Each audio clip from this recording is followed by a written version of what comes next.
Hello, everyone. Thank you guys for coming today. So today we have a really interesting lesson that was requested by one of my students. But before we get into the lesson, of course, please subscribe if you haven't yet already. That way you'll know when I go live, when I have new lessons, everything like that. And I post every single day, so there's always a new lesson for you guys to see. And on Facebook, we have a Facebook page. If you can like the Facebook page, follow me over there. I do go live Monday through Friday. Okay, so let's jump into today's lesson. Today's lesson is the difference between these two words, used to and would. Used to and would. How do we use these? And are they the same? Are they different? Okay, so first of all, when do we use used to and when do we use would? Okay, well, they are used to talk about things, usually continuous habits that happened in the past but are no longer true. Okay? So let's jump into the big whiteboard where we can better understand the difference between them, okay? So these are important to know because we use them quite a lot when we talk about the past, right? So used to and would, you need to know the difference between these two.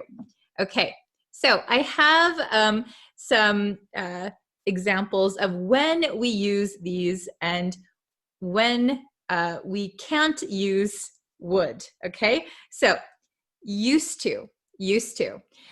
When we talk about past actions that are no longer true. So past action that is no longer true. So when I was a kid, we used to go fishing every weekend, something like that. So when I was a kid, we used to go fishing.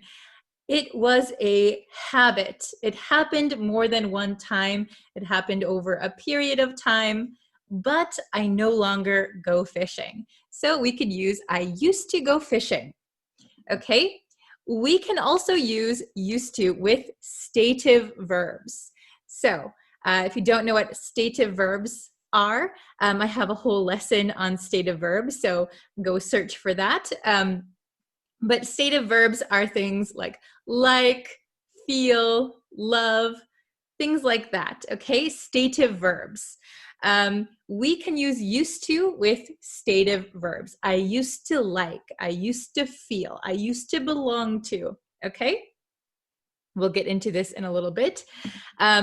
Also like permanent actions, stative verbs.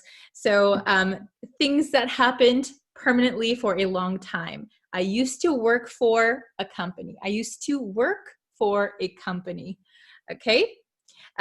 Used to is a little bit more casual. We often use it in speech, okay? When we're having conversations with people, we often use used to, okay? Now let's look at would. Would. Are they the same? Can we use them in the same ways? Well, so we use would for past actions that are no longer true. So same as used to. So habits that you used to do that you no longer do, okay? So in our example, I used to go fishing every weekend. We could also say, I would go fishing every weekend. That is totally okay. We can use either of them in that sentence. However, when it comes to stative verbs, we typically don't use would. Okay, I say typically because there's always exceptions to the rule, and maybe there is one that you might find, but typically would is not used with stative verbs. So, for example, I used to like broccoli. I used to like broccoli. Okay, we cannot say I would like broccoli. If you said I would like broccoli, it sounds like you are politely asking for some broccoli right now, okay? So we do not use would with stative verbs typically, okay? However, if there is a frequency adverb plus a stative verb, we can use would, all right? Here is one of the exceptions, okay? So, for example, a stative verb, feel. Feel is a stative verb. I feel something, right? I feel hungry. So I used to feel hungry. I used to feel hungry every day at 1 o'clock. Random sentence. I used to feel hungry every day at 1 o'clock. Okay. If we use feel, a stative verb, plus a frequency adverb, so frequency adverb, sometimes, always, usually, never, things like that, we would be able to use would. So I used to feel hungry.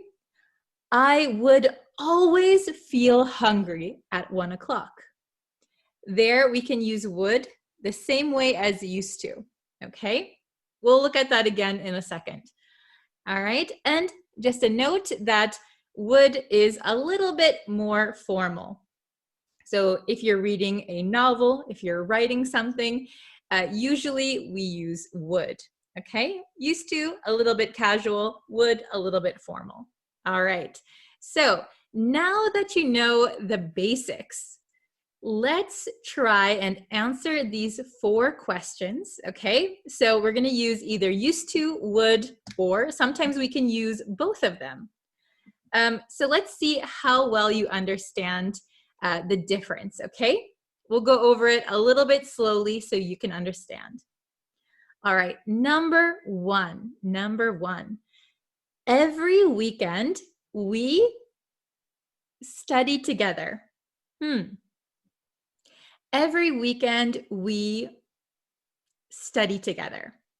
Would you use used to, would, or both of them?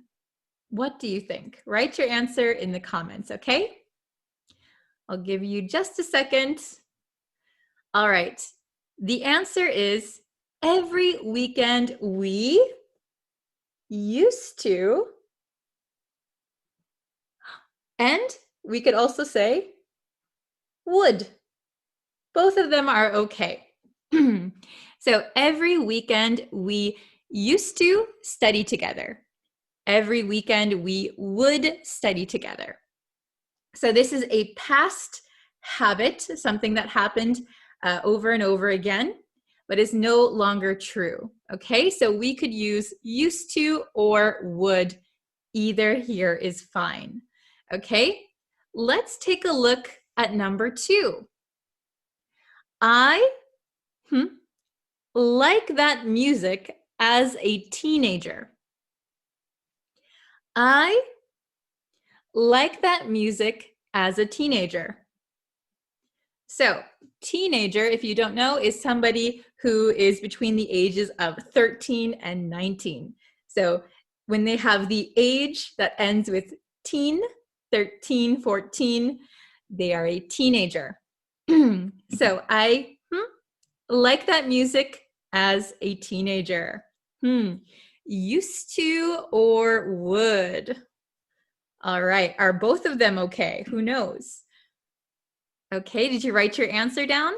So the correct answer here, there's only one. I used to like that music. I used to like that music. Here, like is a stative verb. So we cannot use would. I would like that music as a teenager. So if you use would here, it doesn't sound like you are talking about the past, okay? Number 3. He know her phone number. He know her phone number. Would we use he used to? He would? Are both of them okay? Write your answer in the comments. Let's see if you can get this one right. Hopefully you can. All right, there's only one correct answer again here. The correct answer is used to, used to. Okay? He used to know her phone number. Why can't we use would in this sentence? Well, because know is a stative verb, okay? He used to know her phone number. So we can't say he would know her phone number. If you use would in this sentence, he would know her phone number. It doesn't sound like you're talking about the past. So keep that in mind. It has a different meaning. So if you're talking about the past, he used to know, he used to know.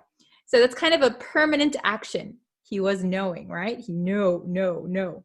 Okay? He used to know her phone number. All right, number 4, the very last one. Let's see if you can get this one right. I hope you can. She, something, always understand difficult topics in class. She always understand difficult topics in class. Let's see. What do you think the correct answer is? She always understand difficult topics in class. Okay, did you write your answer in the comments?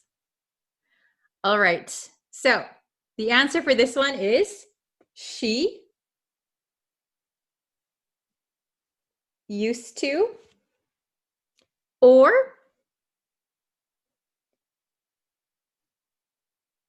would. Either is okay in this sentence. She used to always understand difficult topics in class. She would always understand difficult topics in class. Both are correct. So if we look here, understand is a stative verb, right? It is a stative verb, okay? We don't say I am understanding something, right? So it is a stative verb. Why can we use would if it's a stative verb? Well, because we have a frequency adverb here, always. She used to always understand difficult topics in class. She would always understand difficult topics in class. If you use a frequency adverb, an adverb of frequency, you can use would, all right? But be careful, because if there's no adverb of frequency, we cannot use would, all right? So I hope you can understand the difference between used to and would. I hope this lesson made it a little bit easier for you. Remember, these are the general rules. English has a lot of exceptions to the rules, so don't get frustrated if you make a mistake or if you see something that contradicts what you've already learned. Don't worry, okay? So if you have any questions, please write them in the comments. I'll do my best to answer them as soon as possible. And I can't wait for the next lesson with you guys. If you have some suggestions or requests for lessons, you can always write them in the comments. I'm always taking notes and writing down what you guys say. So yeah, please leave any suggestions in the comments below. All right, so thank you guys so much for watching today's lesson. I really appreciate it. Don't forget to subscribe. New lessons every single day. And also Facebook Monday through Friday. All right, so I'll see you guys tomorrow for another lesson. Have a wonderful, wonderful weekend. All right, bye everyone. Hi everyone, hi guys. How are you guys today? If you guys haven't yet, please go subscribe to the YouTube channel, like this Facebook page, All the links should be somewhere. Yeah, and I hope you guys are having a great, great day. Let me see if I can actually link. Let me share a link in the chat if you're watching this live while we wait for people to get in the chat. Okay. Oh, hello. Hello from Colombia. Hi, how are you guys? Hello from Somalia. Nice. Okay. So I'm going to share the link to the Facebook page. Or no, to the YouTube page on Facebook. Okay, that's what I'm doing. Okay. Hello from Mexico. Hi, good morning. Hello from Ecuador. How is everyone today? Are you having a good day? What time is it for you guys? It is a 1:45 here in the afternoon. So actually I have another lesson at 2:00. So I have to make this kind of a quick lesson. So thank you so much for joining me today. Hello from Bangladesh. Hello. Oh, thank you. I'm a big fan of you anyway. How are you doing today, teacher? And I'm from Bangladesh. Hello.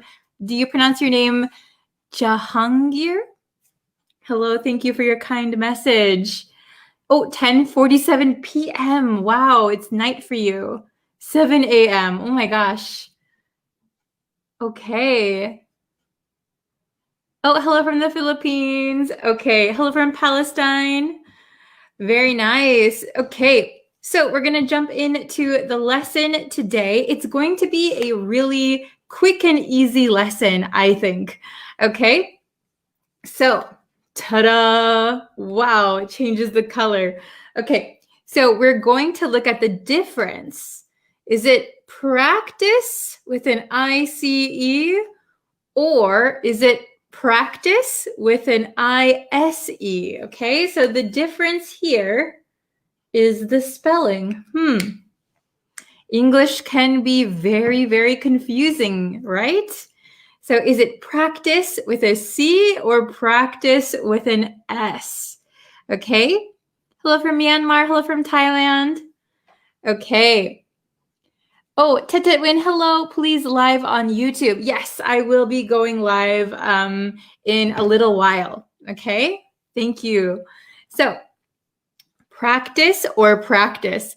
Now, it's very easy for me, but it might be a little bit difficult for some of you, okay? So the only difference is that practice with a C is American English, right? Practice with a C. We use this for nouns and verbs in American English. So actually, when I type practice on my computer with an S, it has like a squiggly red line under it because it thinks I'm misspelling practice. So in America, we don't use the ISE one, okay? Yes. So if you are studying British English or Australian English, you will have to know this word. Okay. So in Australian English and British English, practice with an S is a verb. Okay, is a verb. Practice with a C in British and Australian English is a noun, okay? But if you are studying American English, you only need to know the first one. We use this as a noun and a verb, okay?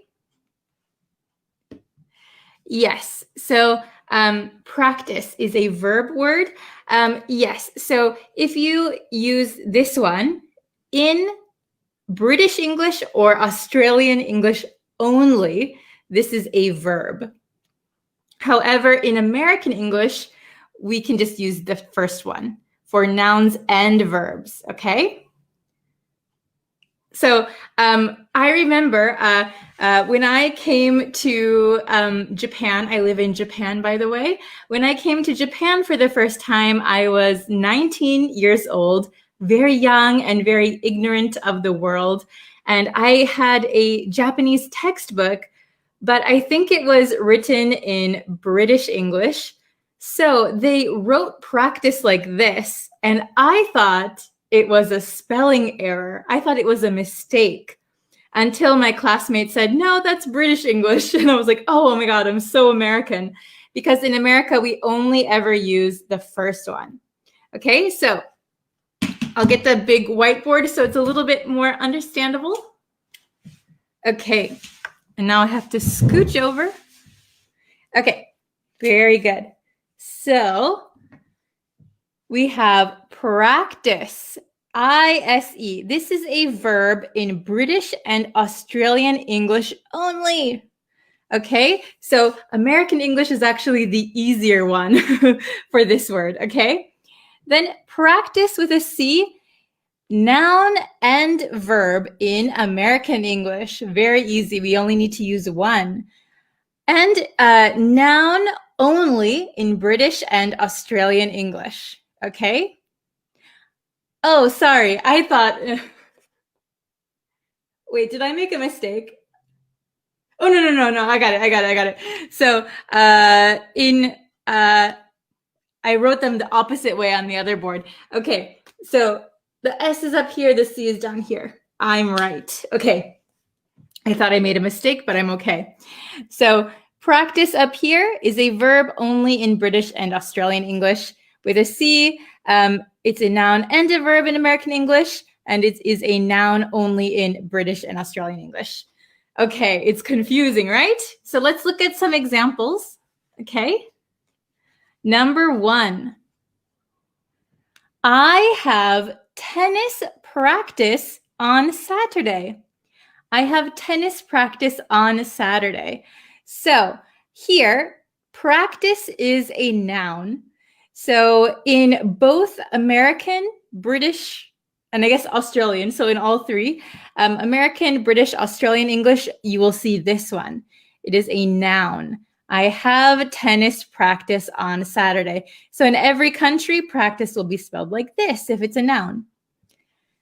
Here's where it gets a little tricky. Number 2, I need to practice my English. So the first one is if you're in America or if you're studying American English, I need to practice my English. In Australia or the UK, you use it with an S because it is a verb.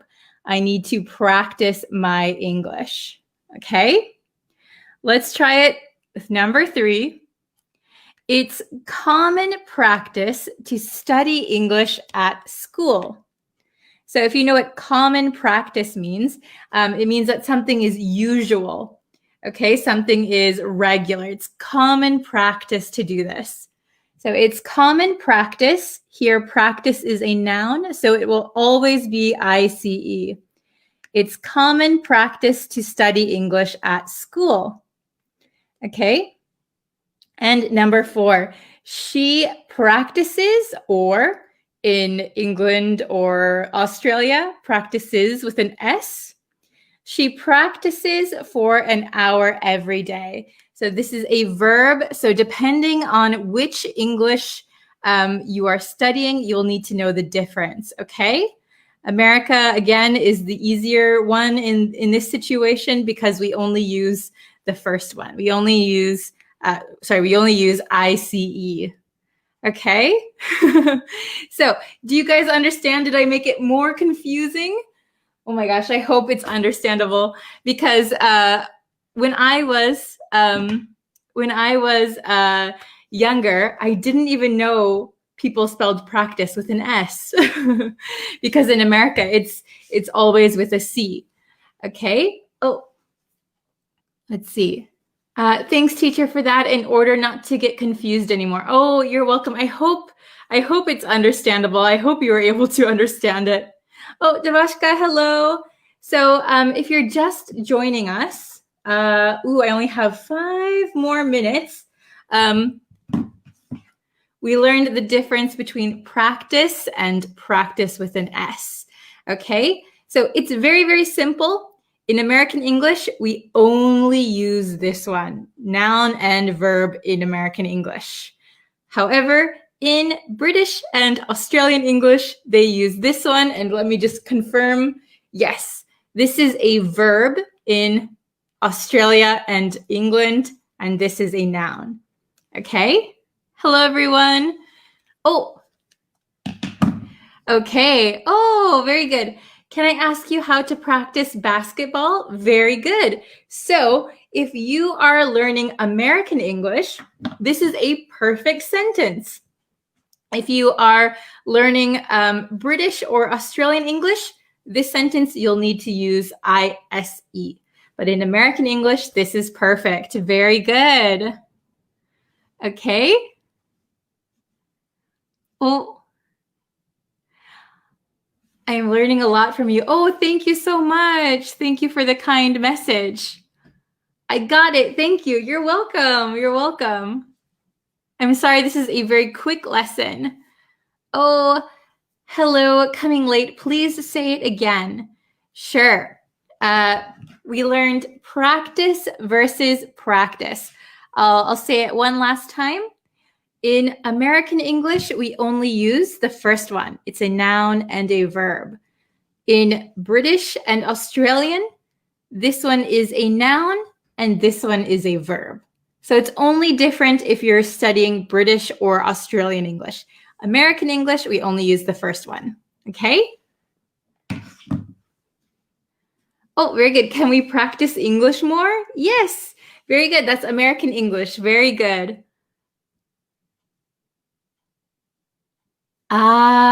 This is a good question. So why so many words spell difference in British and US English words such as center, practice, neighbor? Yeah, it's a very interesting question. I think because of the way that the language has developed. So, we all came from Europe originally, and then people went to America, went to the United States, Canada, Australia, and maybe influenced by mixing with other cultures and other languages. And then we just kind of started our own spelling, I guess. They kind of shifted a little bit. Yeah, it's very interesting, very, very interesting. But don't worry, because there are different spellings, we can still read them. We can still understand what you're saying. When you use practice as a noun, what is the verb? Okay, so in America, practice with a C is a noun and a verb. Super easy. British or Australian, this one is the verb. This one is the noun. Okay? Very good.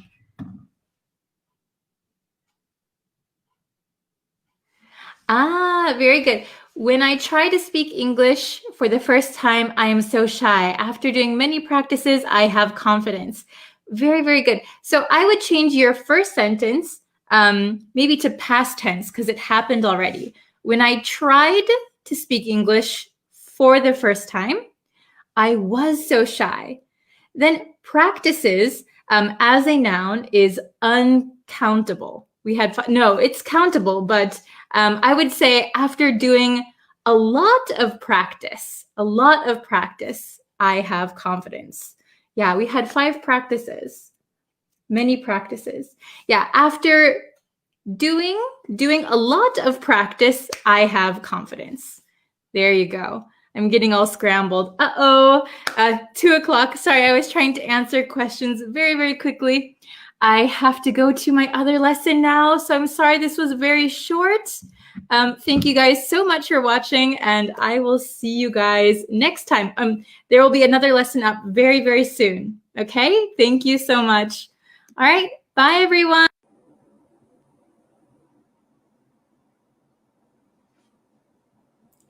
Hello, everyone. Welcome to our lesson. So I'm going to wait for a few people to get in the chat before we start. But if you guys haven't yet and you want to know when I go live, when I have new lessons, please subscribe to the YouTube channel. The YouTube channel has all of the lessons.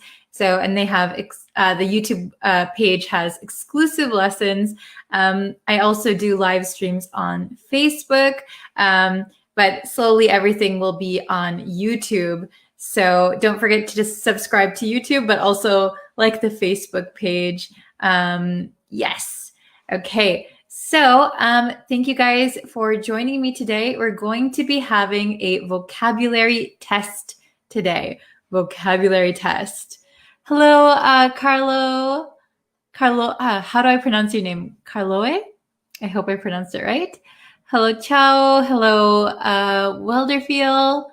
Hi. How are you? Thank you for joining. Yasumi, hello. Hi, everyone. Hello from Mexico. Nice.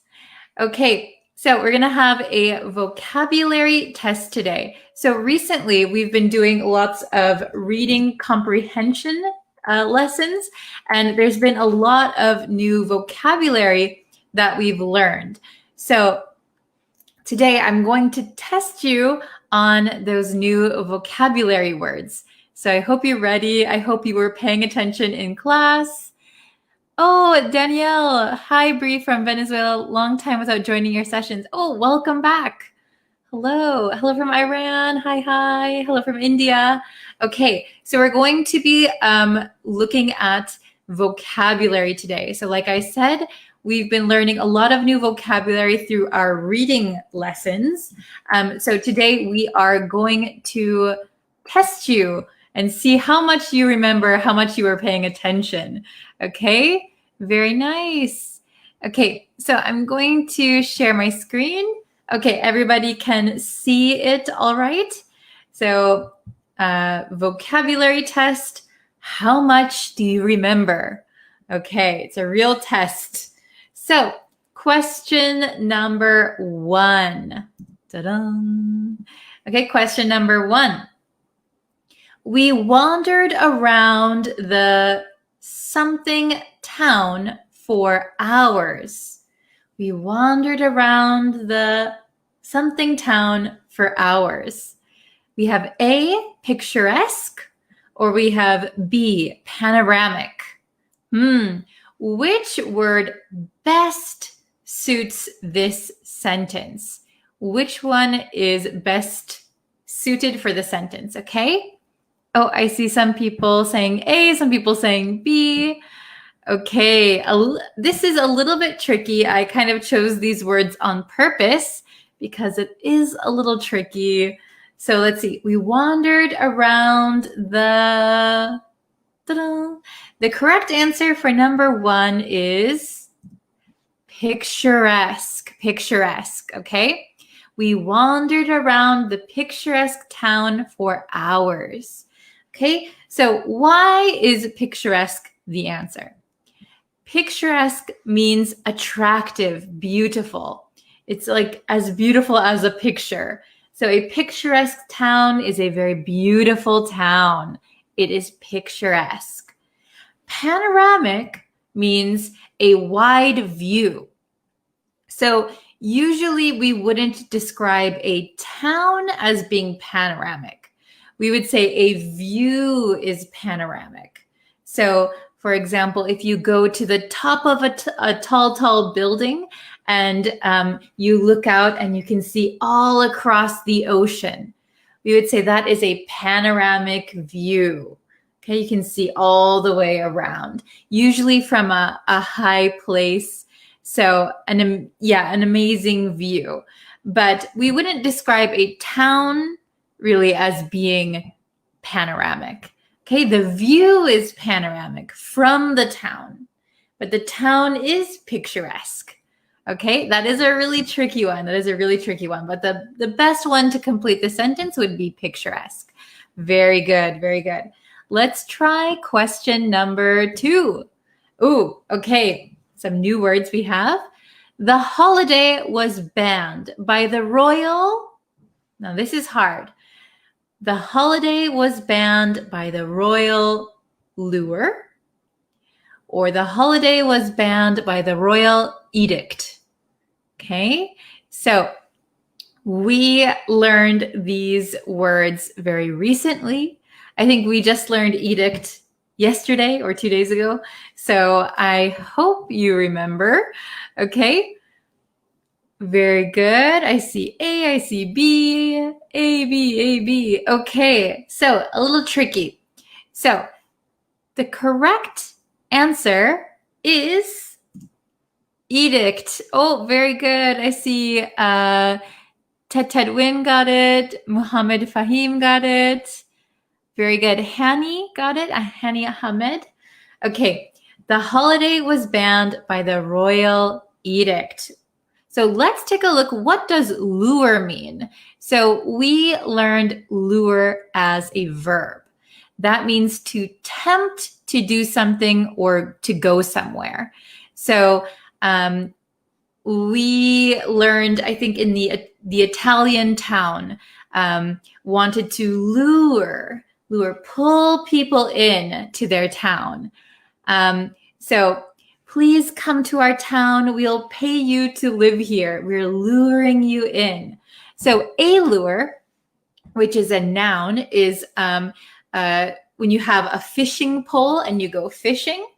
The lure is the thing that the fish bite. So that's why lure as a verb means to tempt people to follow you or to do something, to go somewhere.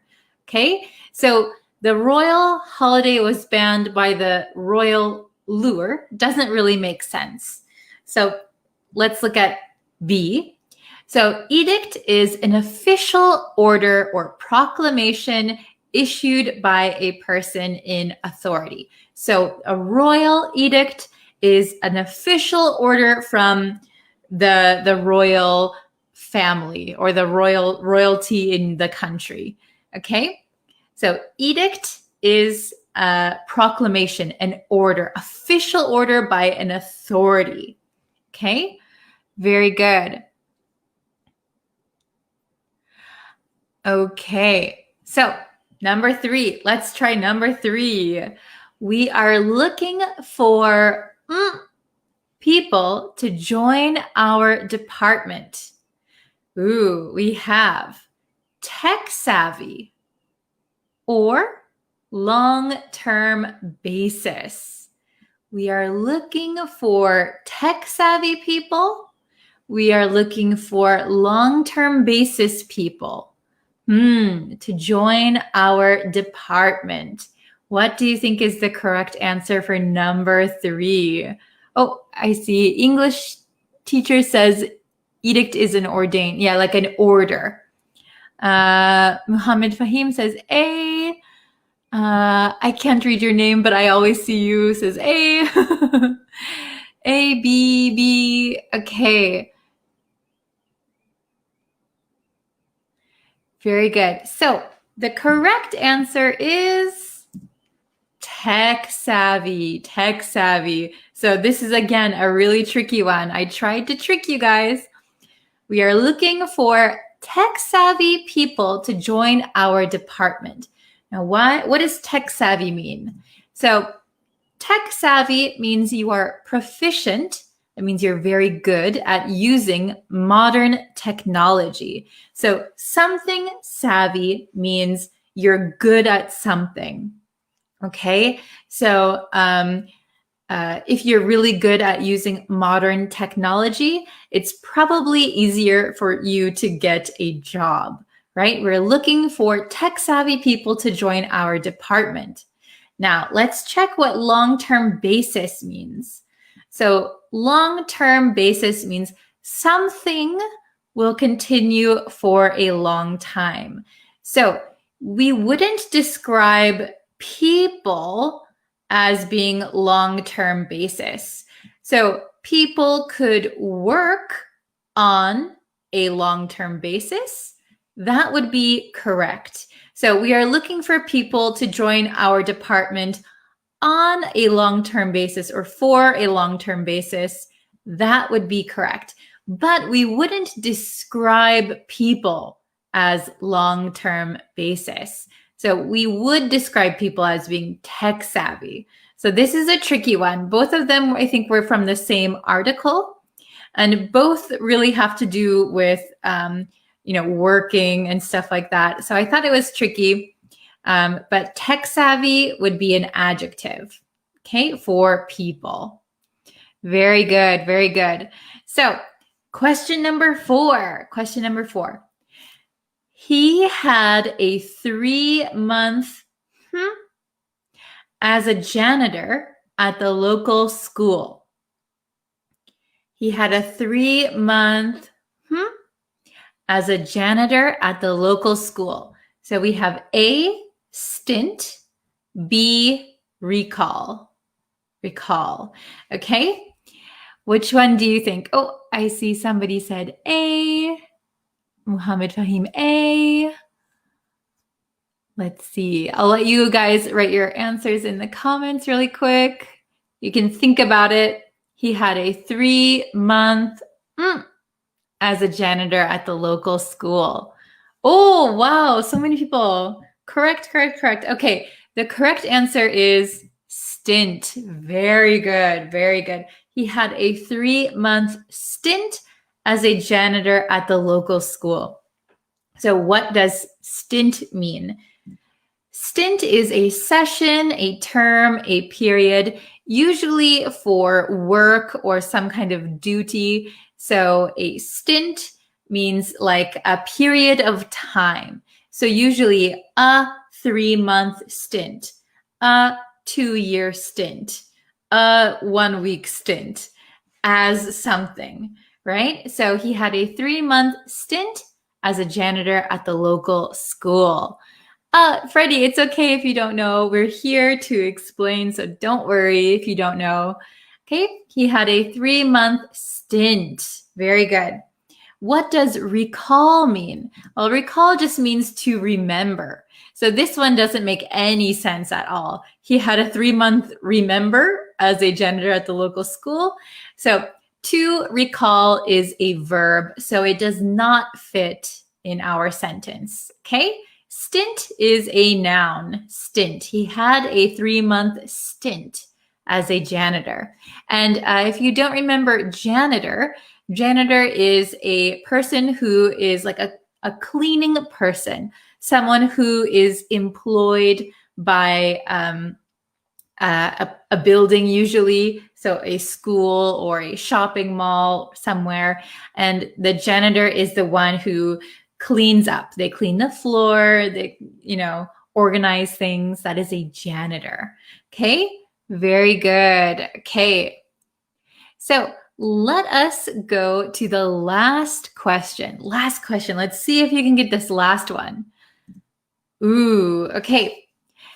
You live in London now, but where do you something?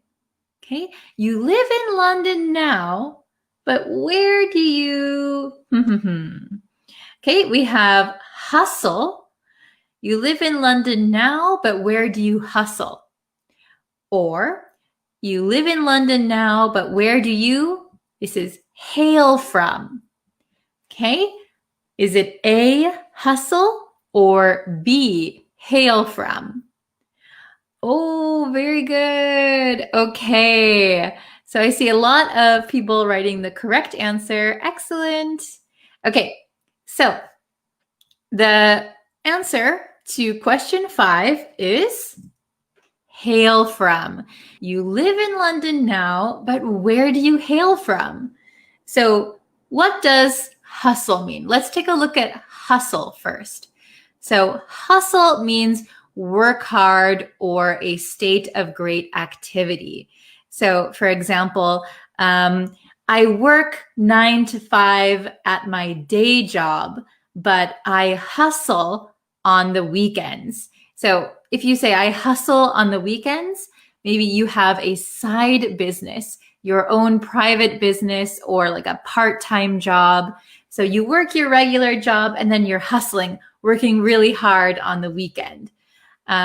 Or I saw somebody say hustle and bustle in the comments.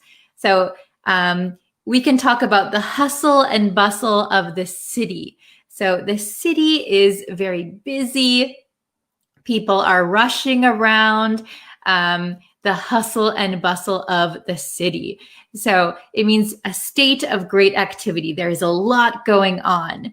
So in the city, there's a lot of hustle and bustle. In the countryside, it's a lot more calm and peaceful. Okay? So what does hail from mean? Let's recall what hail from means. So hail from means to be from or to come from. So where were you born? Where did you grow up? Okay? You live in London now, but where do you hail from? Where are you originally from? Okay, hail from. Very good. Okay, so I see a good one.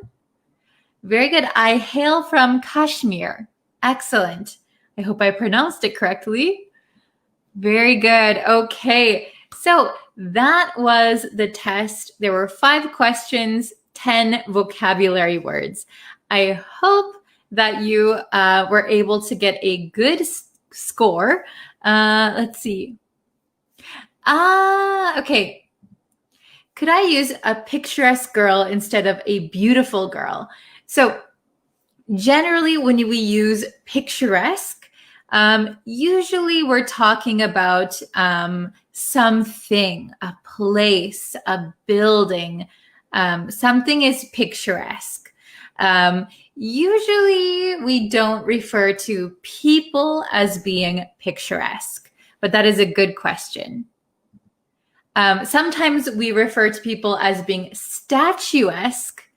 Statuesque is like a statue. So if you ever see those old statues, like in Europe, the people are really, like they have really nice bodies, lots of nice muscles. So, he is statuesque. So he looks like a statue. Okay. Or like they stand up really tall. They're statuesque. Let's see. 2 out of 5. Not bad, not bad. Especially if you didn't see the previous lessons. So all of the vocabulary we learned today were from the previous reading lessons. So if you go back and watch those lessons, maybe it will be a little easier for you. Okay. Oh, excellent. I hail from Mumbai. Very nice. I hail from Afghanistan. Perfect. Nice. Oh, 5 out of 5. Wow. Good job. You were paying attention in class. Good. Hustle equals fraud. So yes, hustle has several meanings. And if you hustle someone, that means you are like defrauding someone. But hustling, like on the weekends, means working really hard. So over the years, the word hustle has gained several different meanings. But if you hustle someone, it is like fraud. So for example, if you, here, I'll put my picture up again. So if you, for example, you and your friend go to play pool. Do you know pool? Pool, billiards. If you're playing pool and you say to your friend, I'm not good at pool. I'm really not good. I've never played it before. And your friend is like, oh, okay, I know how to play. I'll teach you a little bit. So you pretend you don't know. And then your friend says, oh, why don't we bet some money? So whoever wins the next game will get $10. And your friend thinks that you don't know how to play.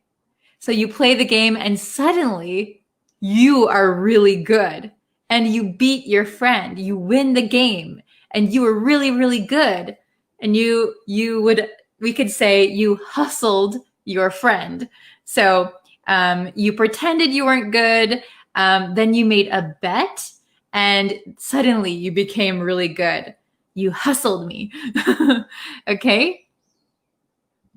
Oh no, I hustled, but I was fired. Oh, yeah, sometimes that happens. Even though you're hustling at work, something could just not be working out and you could get fired. That's true.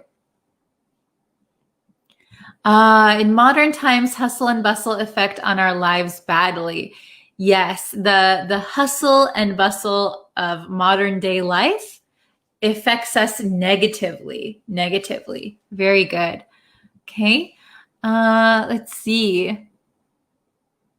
Oh, I don't know if I can pronounce this, but I hail from Merida, Yucatan, Mexico.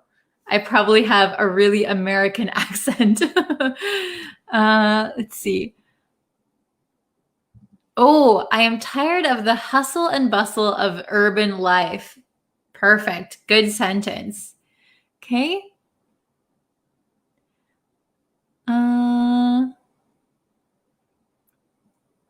Very good. I moonlighted 2 month stint as a salesman.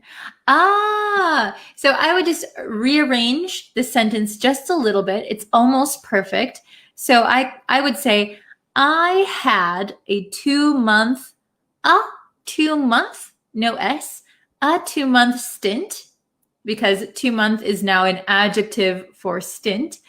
So I had a 2 month stint moonlighting as a salesman.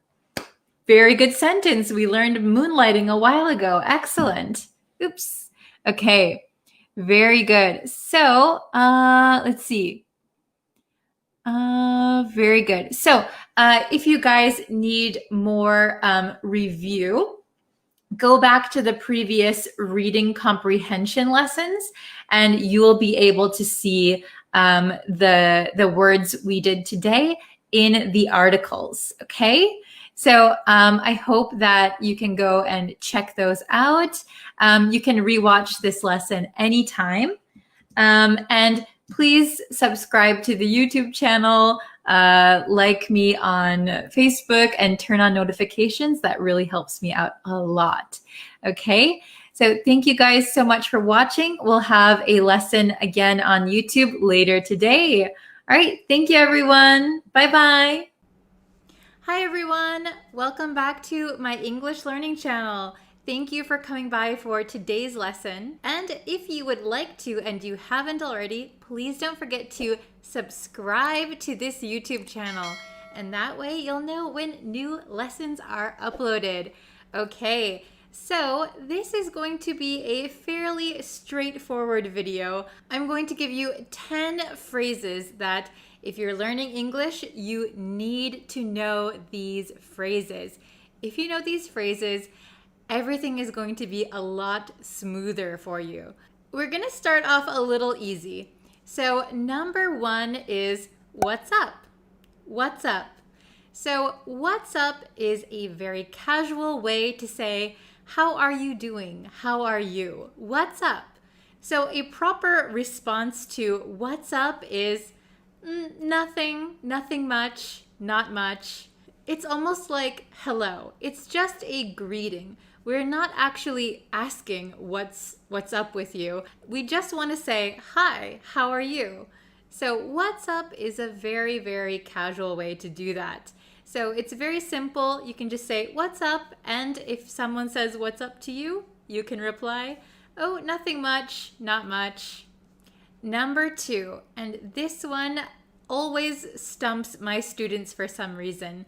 I don't know if I say it really fast or a lot of my students just don't know what it means. And number two is, what have you been up to recently? What have you been up to recently? What have you been up to recently? What have you been up to recently? So this one is a little different than what's up. What have you been up to recently means what have you been doing recently? So if I asked my friend, what have you been up to recently? They might say, oh, I started a new job. So that is what they have been doing recently. If there's nothing new that you've been doing, it's okay to say nothing much. That's okay too. But if you have something that you've been doing, this is the time where you would explain it. What have you been up to recently? What have you been up to recently? Now, when you use this phrase when you speak English, be careful not to sound like a robot, okay? So if you say each individual word by itself, you're going to sound a little bit unnatural. What have you been up to recently? We're gonna kind of shrink it down to what have you been up to recently? What have you been up to recently? What have you been up to recently? What have you? What have you? What have you? What have you? What have you? Okay? So if you say what have you? What have you? What have you? What have you? You're going to sound like a native speaker. What have you been up to recently? What have you been up to recently? What have you been up to recently? Okay? Perfect. Number 3. How does sound? How does sound? So this is when you give a suggestion. So if I'm with my friend and we are deciding what we should have for dinner, my friend might say, how does Indian food sound? So how does something sound? We're not actually asking about the sound. It means, how about Indian food? How does Indian food sound? We want to know how our suggestion sounds to the other person. Do you think it's a good idea? How does waking up early sound? Oh, that sounds awful. So when you want to give your suggestion and you want to see what the other person thinks of it, you can say, how does sound? How does a movie sound? Means, how about watching a movie? Let's watch a movie. How does 5 o'clock sound? Means, how about meeting at 5 o'clock? Is 5 o'clock okay for you? How does 5 o'clock sound?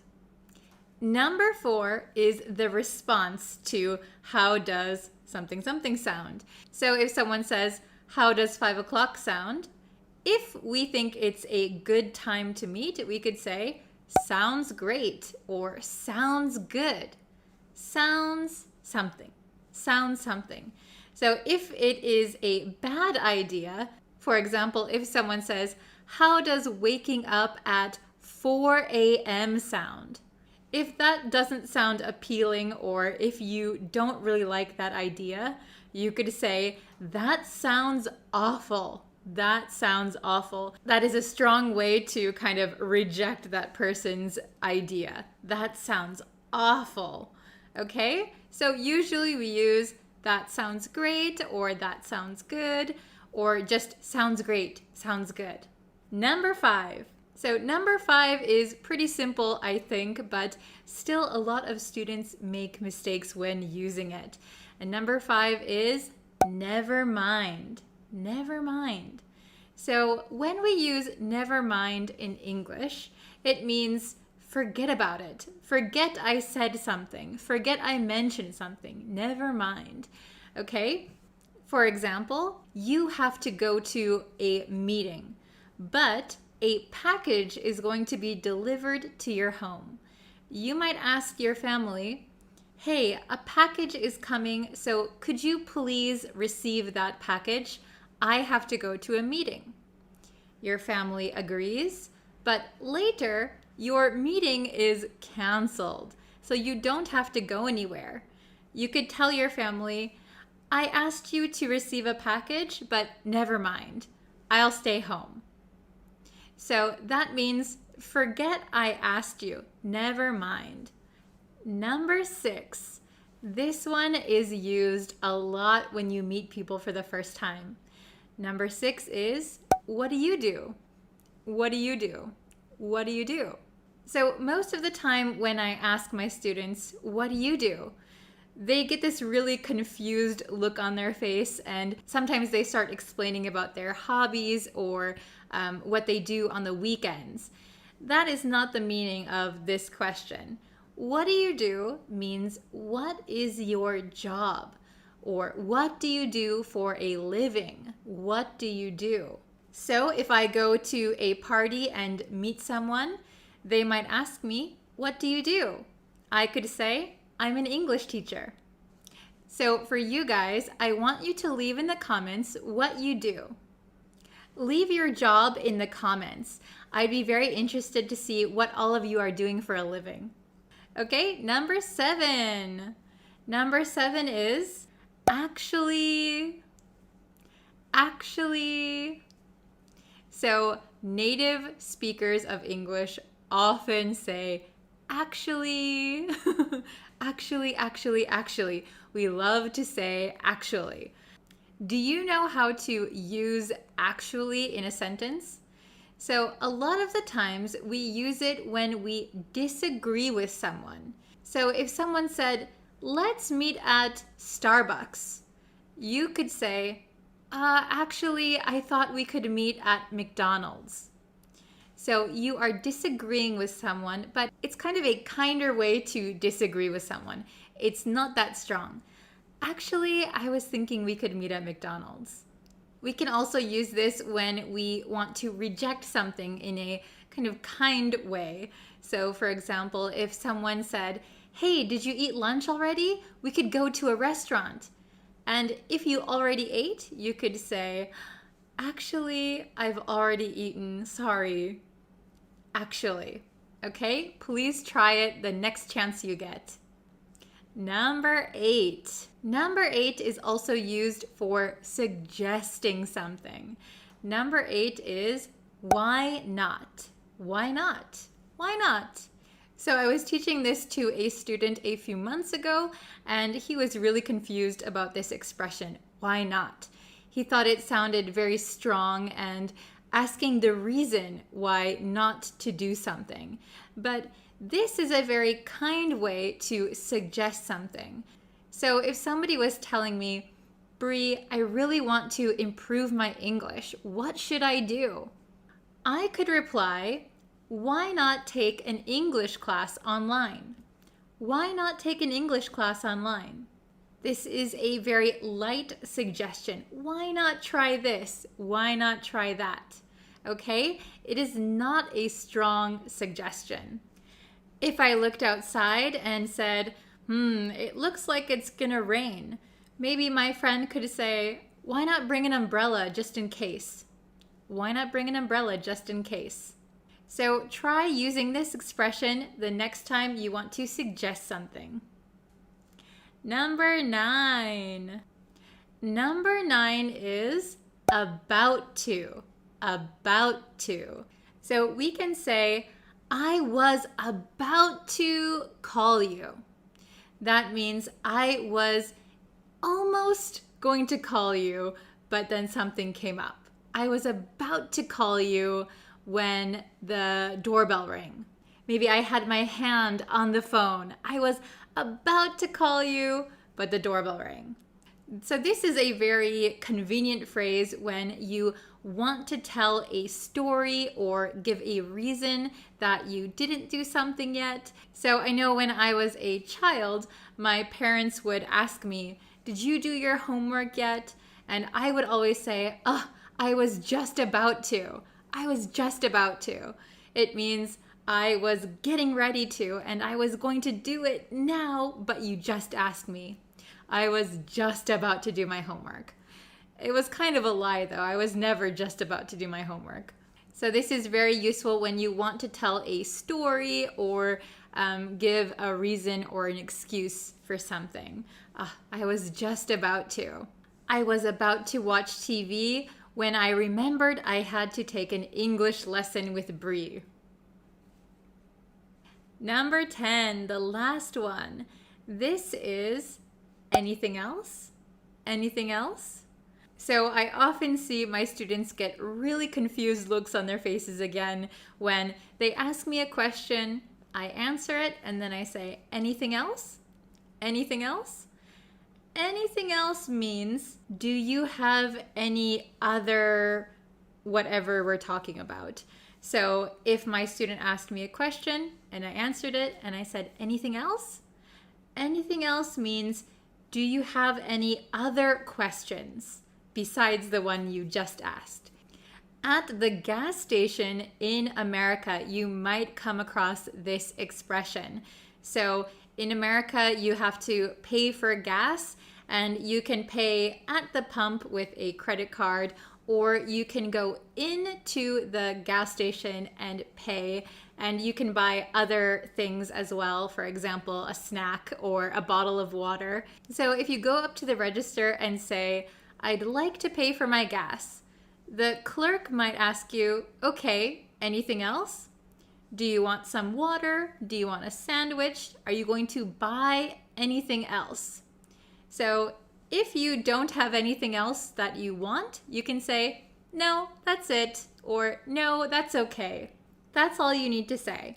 Simple answers are going to be the key to your success as an English student. So if you notice with the expressions I shared with you today, most of them require just very short answers. And that is going to be the key to success for you. That is going to make you sound more fluent even though you're saying less. Okay, please let me know if there are any other expressions that I missed, if there's anything else you would like to study, and please don't forget to leave a comment. What do you do? Leave it in the comments. Okay, thank you for watching this lesson. I will see you in the next one. Bye!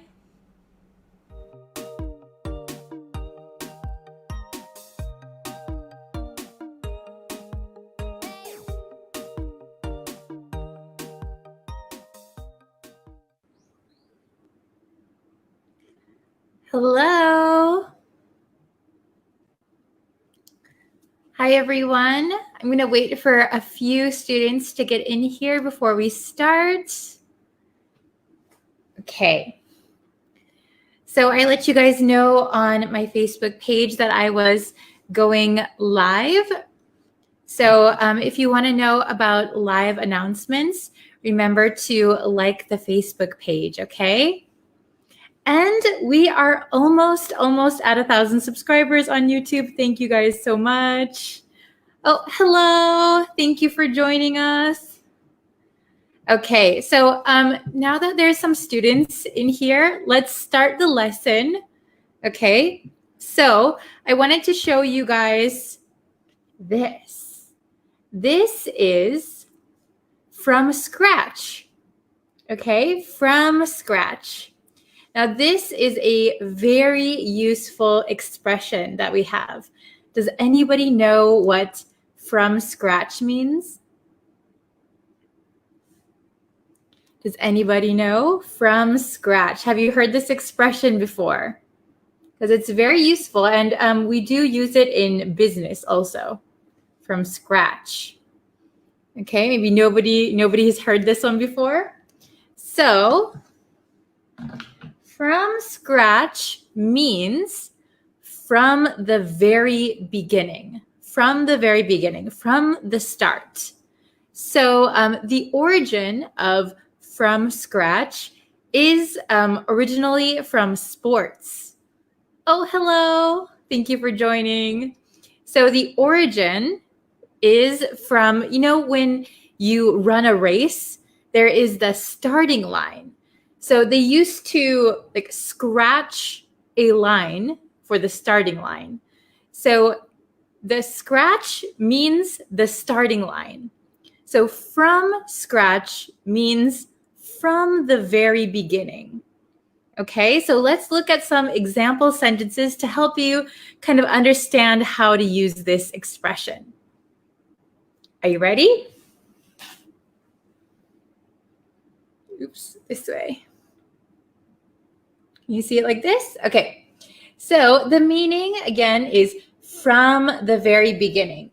We are talking about the expression from scratch. So from scratch means the very beginning. Okay, let me get readjusted here. Let me know if you can't hear me, okay? So example number 1, let's take a look. I made this cake from scratch. I made this cake from scratch. Okay, I made this cake from scratch. That means you didn't buy the cake and you didn't buy any cake mix. You made it from the very beginning. So you used eggs and milk and flour and all of those things to make a cake. You didn't buy it and you didn't buy any pre-packaged ingredients. Okay, let's look at number 2. This is a little bit of a long one. After the business failed, they decided to rethink their plan and start from scratch. After the business failed, they decided to rethink their plan and start from scratch. Okay, so here they had a business. Maybe they had a business plan. However, that business failed. So they decided to think again about their plan, and start from scratch. Start again from the very beginning. Okay, that's a very hard thing to do, right? Starting from scratch, starting from nothing, starting from the beginning. Okay? Oh, hello. Thank you for joining us. Ooh, there's quite a few people in here. Thank you, guys. Okay, and let's look at number 3. My report got deleted, and now I have to start over from scratch. My report got deleted, and now I have to start over from scratch. Okay, so my report got deleted. This means somehow it got deleted. I don't know how, but my report got deleted. I didn't delete it, but my report got deleted. And now I have to start over from the very beginning. I have to start over from scratch. From scratch. Okay? Yes, it is very useful. Yes, I think so. So we do use it in regular conversation. We do use it in business. So this is a very useful one for any day or any situation. Okay? So I made this cake from scratch. After the business failed, they decided to rethink their plan and start from scratch. My report got deleted, and now I have to start over from scratch. Okay, so starting from the very, very beginning, starting from nothing. Okay, and for the students who weren't here at the very beginning, I explained the origin of from scratch. So I'll put this up here, from scratch. So a long, long time ago, it originated in sports. So if you look at a race or a marathon, there is a starting line. So a long time ago, they used to scratch the dirt to make that line. So that is why the starting point was called the scratch line. So from scratch means from the very beginning. Okay? Oh, it's a new word. Okay, good. I'm glad that I can teach you guys something new, because I think it's very, very helpful. Can you guys try to make a sentence from scratch? We use from scratch a lot of the times in cooking. To cook something from scratch, I'm not very good at cooking things from scratch. It's a little bit difficult to start from zero. Or like when you learn a new language for the first time, you're starting from scratch because you don't know any of the language, right? You're starting from zero, from the very, very, very beginning. Okay? Hi there. We're learning from scratch, from scratch. So if you guys can, please leave a comment with a sentence using from scratch, okay? It's very, very useful. And if we look at pronunciation, it's quite straightforward, I think. Pretty easy. From scratch. Scratch. Okay? From scratch. From scratch. I think this one is pretty easy to pronounce. If you have any trouble, let me know. From scratch. Okay. So I think that's going to be it for this lesson. Thank you guys so much for liking the Facebook page and subscribing to the YouTube channel. I really, really appreciate it. We are almost at 1,000 subscribers on YouTube, which is amazing. Thank you guys so much. And I hope to see you guys in the next lesson.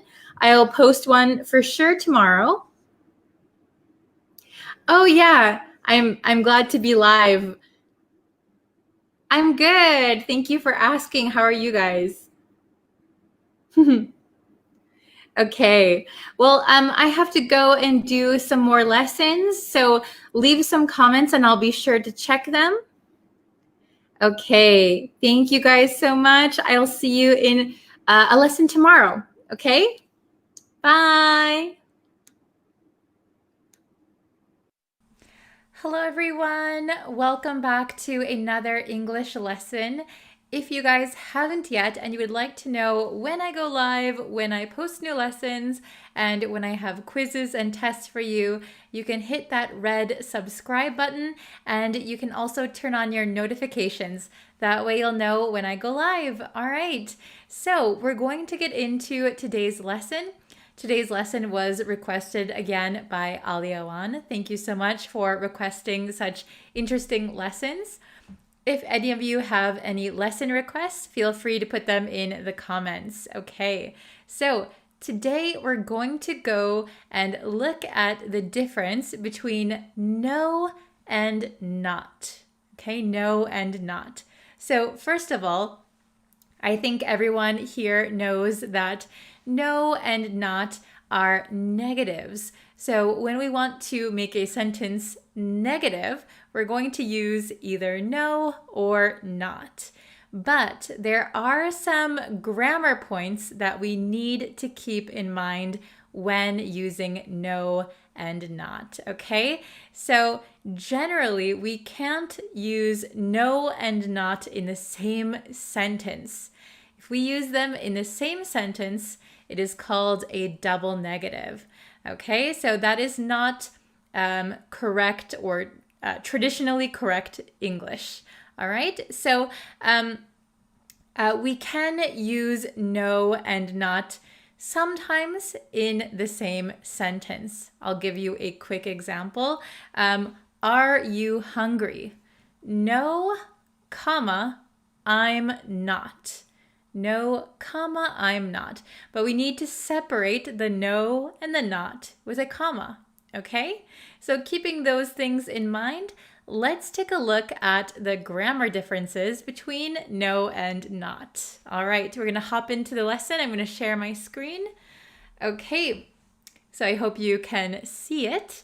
All right, we have no and not, right? Okay, so the first one we're gonna look at is no, okay? So we use no before a noun without an article, What is an article? Well, an article is a, an, or the, okay? A, an, or the. So when we use no before a noun, there is no article, okay? So when we say this, when we use no here, it means there is none of something, okay? The example written here is, there is no food in the refrigerator. There is no food in the refrigerator. Okay, so that means there is nothing there, no food, okay? I think you understand it so far. Pretty easy, right? Let me know if you have any questions as we go. All right, the next one, still focusing on no. So we use no before nouns that are modified by adjectives, again, without an article. So what does this mean? If we have a noun and the noun is preceded by an adjective. Okay, for example, heavy table. Heavy is an adjective, table is the noun. We're not going to use an article, but we can use no. Okay, so let's take a look at my example here. There are no good players on their team.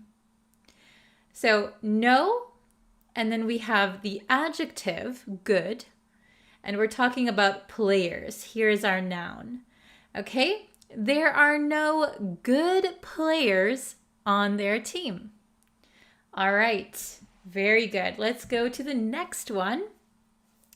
Here we use no to answer yes or no questions. Okay, yes or no questions. So, example, have you eaten dinner yet? No. You could simply say no, or you could say no, I haven't. No, I have not. But you can tell we're going to have no, comma, I have not. No, I haven't. Okay? If no and not are in the same sentence, which they can be sometimes, you need to separate them with a comma. Okay? Very good. We can also use no before gerunds. So gerunds are verbs that end in ing, and they act as nouns. They act as nouns. So we can put no in front of a gerund because it acts like a noun. And again, there is no article, no no an, no the. Okay? So here's the example. There is no smoking allowed in this building. There is no smoking allowed in this building. Okay? Sometimes it'll just be no plus the gerund. For example, no running.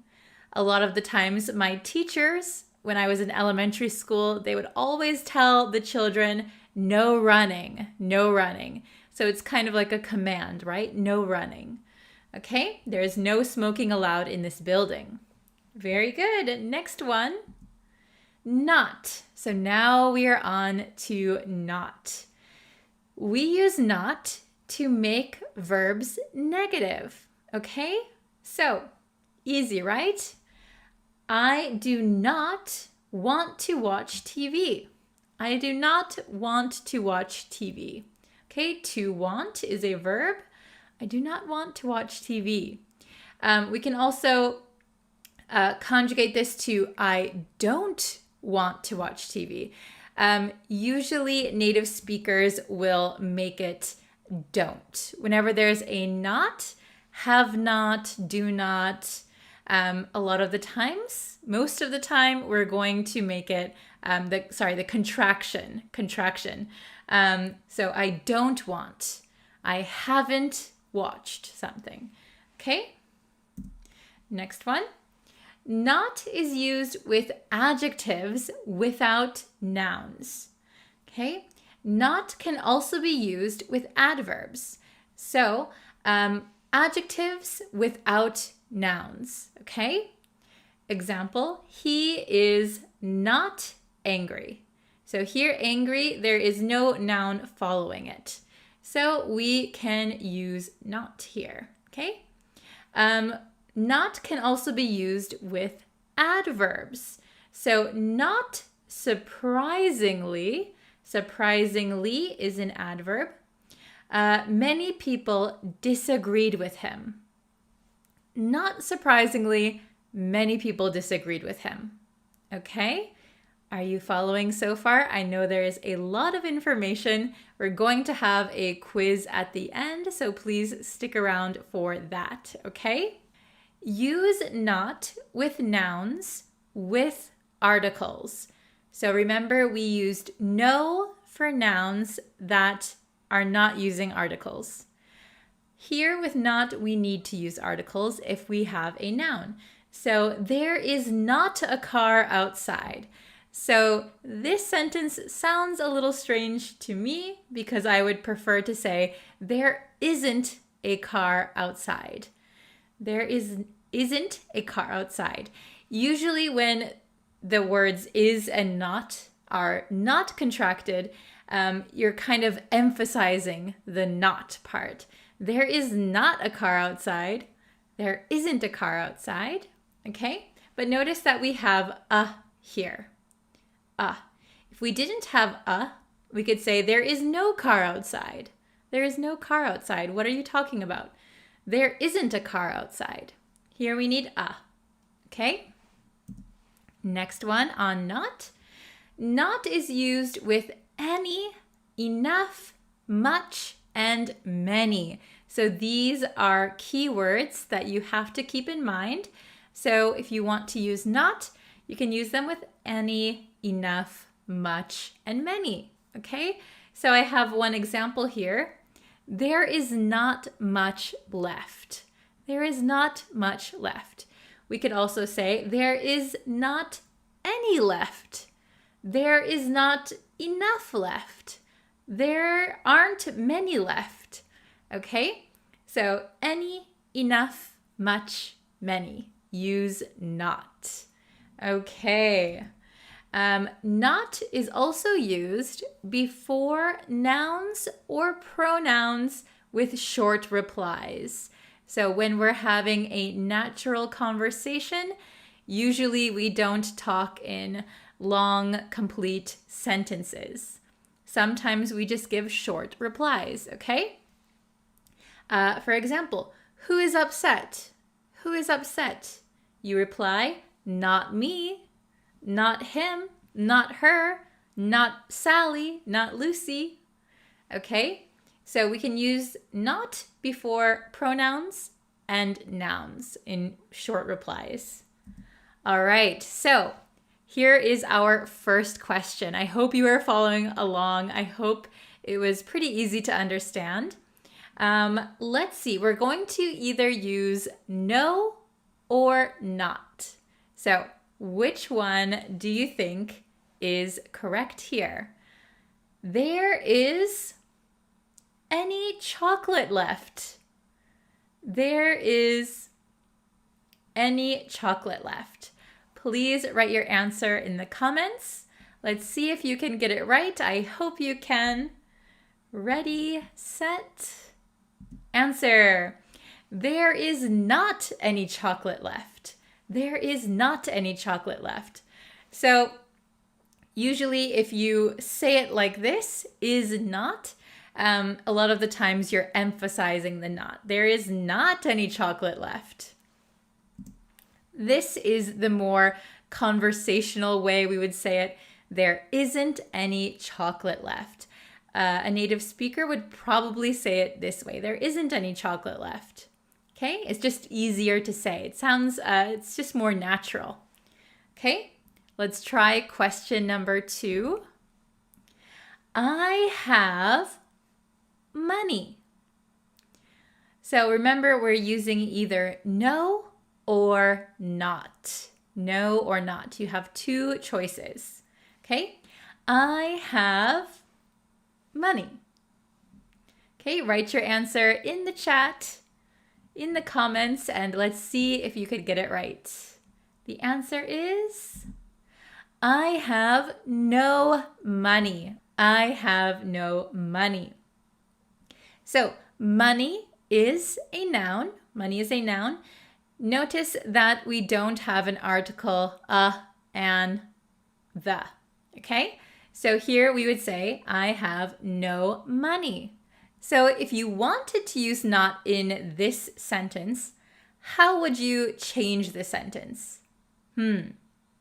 Okay, I would change it to, I don't have any money.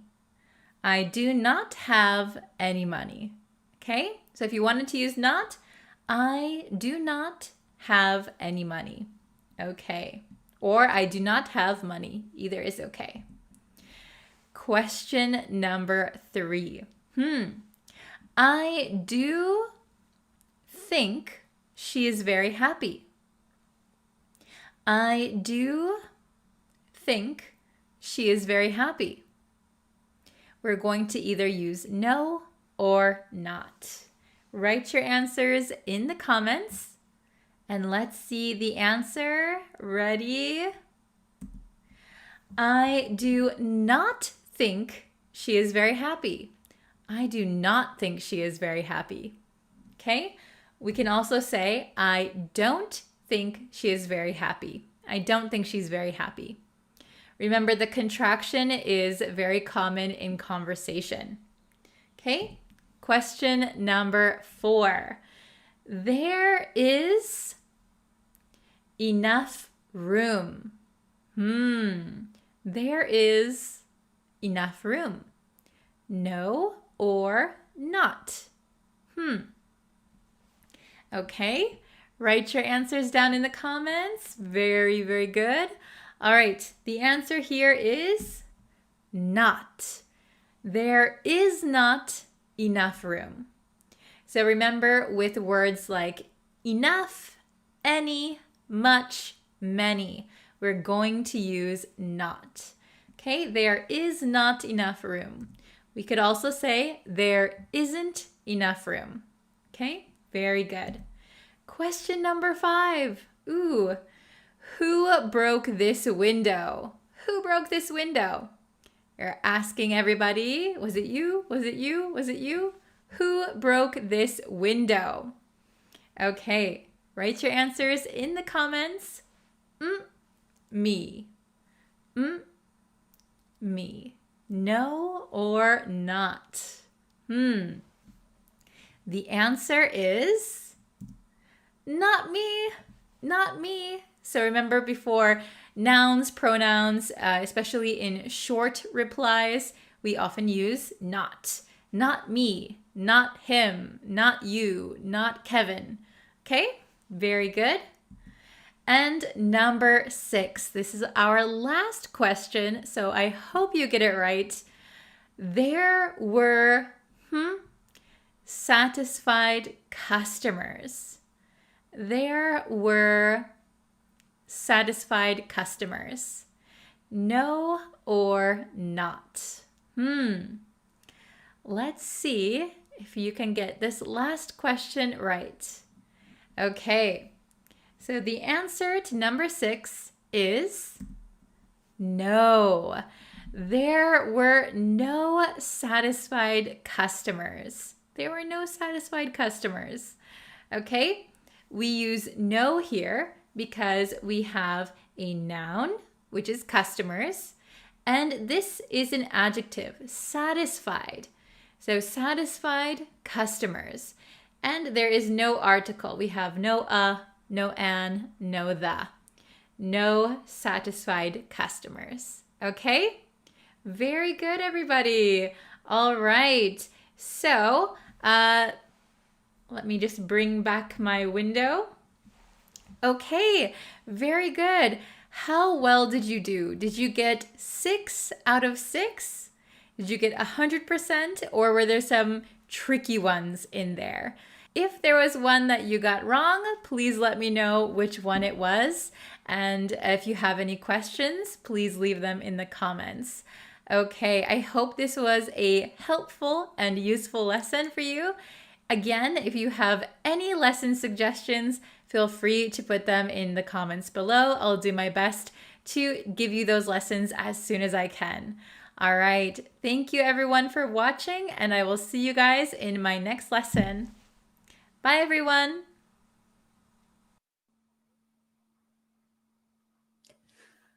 Hello everyone. Hello. Welcome to today's live English lesson. I hope you are ready. Before we get into today's lesson, and while we let some people join the chat, I would like to remind you, if you haven't yet and you would like to, you can go over and subscribe to the YouTube channel. You can hit the red button and you can turn on notifications. You can also like me on Facebook, and you can hit notifications, turn on notifications on Facebook also, and that way you'll know when I go live, when I post new lessons. Hello everyone. Hello Mohammed. Hello, Sadman, Subas, Muslim, Bosco, hello. Labiang? Is that how you pronounce it? Hello, hi everyone. Welcome. Okay, so we are going to do a reading comprehension lesson. So we're going to be reading just a small part of an article, a news article, and we're going to be going over the new vocabulary, okay? So some of the vocabulary is probably a little difficult, but that's okay. That's why we're here to learn. So very good. Hello. Okay. So I'm going to share my screen with you. Let me know if you guys can see it okay. All right. Can you see my screen? Is everything, are you able to see everything? Okay. So, and don't forget to shout out your country. Let me know which country you are watching from. Okay. So great. We're going to start the reading comprehension lesson. Let me move my window over a little bit. Okay. So let's see. Okay. So let's start. We're going to look at the small article first. Okay. This is just a portion of an article. So I'll give you some background. We're going to be reading a small part of an article that is talking about Elon Musk. Do you guys know who Elon Musk is? So Elon Musk is a very rich man in the US, and he started a company called SpaceX. And what he wants to do is eventually get people to travel to Mars, the planet Mars, okay? So this article is going to be talking about traveling to Mars. Very exciting, right? I don't know if you guys like space travel or not. I think it's fascinating. Okay, so let's read the article. I hope everyone can see it. So I just put read up here. So I will read it out loud one time, and then we'll go and look at these words that are in bold, okay, the darker words. All right, so please listen and follow along. SpaceX's plans for a Mars settlement bring up numerous technological, political, and ethical questions. One of the most challenging hurdles may also be financial, and SpaceX is likely still many, many years from developing all the technology such a settlement would require. The planet is also exceedingly lethal place to visit. Humans could be killed by radiation exposure, and the planet's surface is so low in atmospheric pressure that a person's blood would literally boil if they were exposed to the elements. That means settlers would permanently need to live in airtight habitats or clunky spacesuits to keep them alive. NASA and others have been researching possible Mars habitats and survival methods for decades, but there is no clearly defined path forward as of yet. Okay? So we read the article one time. How much of this article can you understand?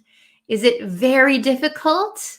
Is it a little bit understandable? Can you understand 60%, 70%, or is it quite difficult? Let me know in the comments. But we're going to go over some of these vocabulary words, okay?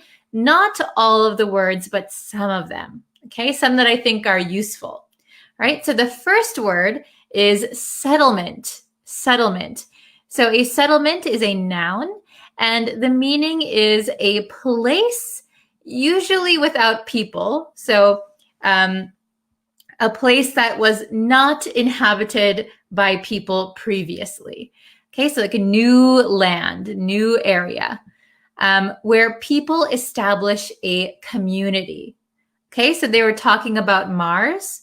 Right now, nobody lives on Mars. There are 0 people on Mars.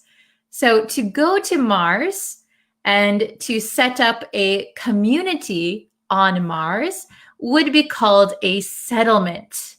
The verb form is to settle. Oops, we went too far. To settle, okay? So a settlement is a noun, a place with usually without people, where people establish a community. Okay, here is an example sentence. The pioneers established a settlement in the New World. Okay, so usually nobody lives there yet. People come there and make a home. That is a settlement. Okay. Oh, I see Abbas understood 70%. Ontin understood 80%. I see 75, 30. Okay, no problem. Let's see. The next word is ethical. Ethical.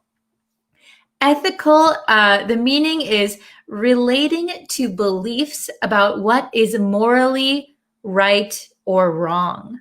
Okay, so we use the word ethical a lot when we talk about if something is ethically right or morally right. So sometimes, for example, sending people to Mars. All right, the article is talking about sending people to Mars, and many people might die on the way. Okay, so is it morally right to send people to Mars when we know that some people will die? Okay, that is an ethical question. Here I have another example. There are ethical dilemmas. So dilemma is kind of like questions.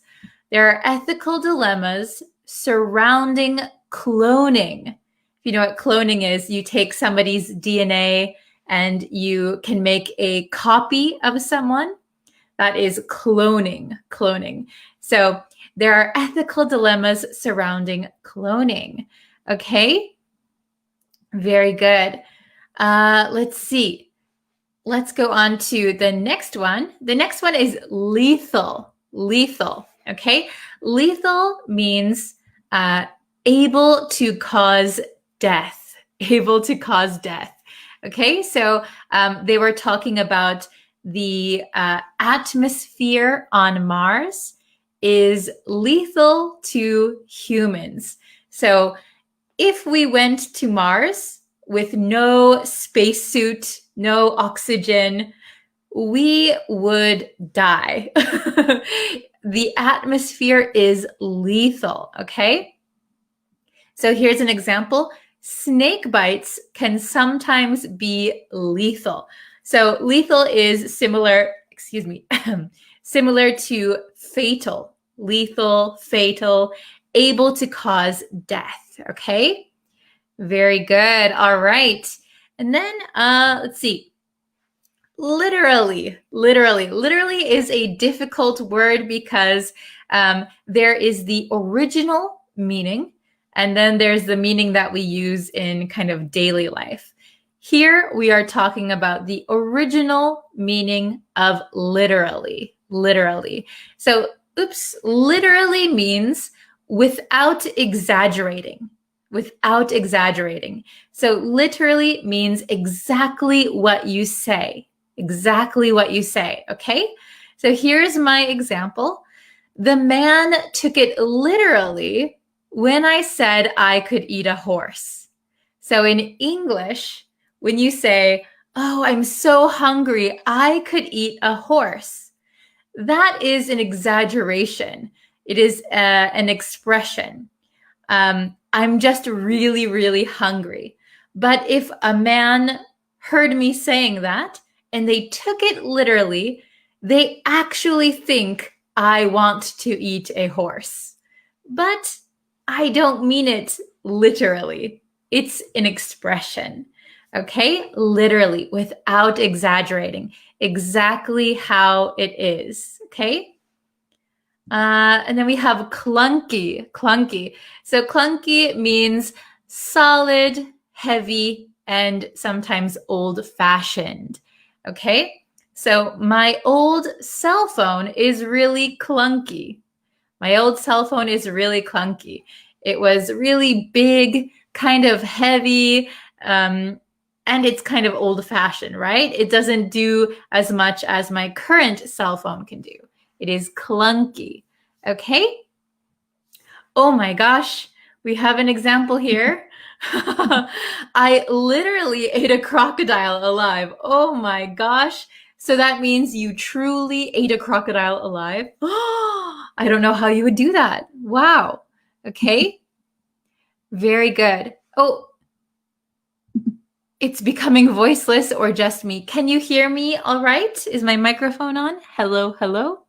Are you able to hear me? Please post it in the comments if you can hear me, okay? Oh, very good. The word lethal, excellent. Yes, lethal means deadly. That is right. Very good. Okay. Oh, good. You can hear me. Okay. Yes. And by the way, I save all of my live streams, so you can always come back and watch it again. Oh, very good. Nokia. So Nokia is a cell phone company, right? Nokia's old model is really clunky. Excellent example. Very good. Okay. Oh, I'm glad you guys can hear me. Okay. So habitat. I think this is the last word. A habitat is the natural home or environment of a living being. So animals, organisms, humans, our natural home is a habitat. Okay, so we could say Earth is our habitat. This is our natural home, our natural environment. So in the article, they wanted to create a habitat, create a home on Mars for people. Okay, very good. So my example, I would love to see a lion in its natural habitat. I have seen lions in the zoo, but that is not their natural habitat. Their natural habitat would be in Africa, right? Okay, very good. So let's read this one more time. We'll go over it a little bit more, okay? So SpaceX's plans for a Mars settlement bring up numerous technological, political, and ethical questions. So SpaceX is the company's name, and their plans for a Mars settlement. So establishing a community on Mars. This plan, this idea, brings up many technological, political, and ethical questions.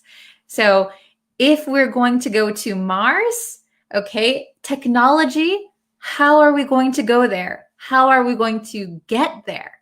Political, maybe who is going to fund this mission? Who is going to support this mission? And ethical questions.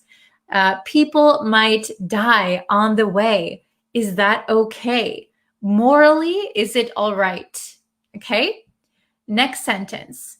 One of the most challenging hurdles, I think we learned the word hurdles before. A hurdle is a challenge, something difficult that you have to overcome.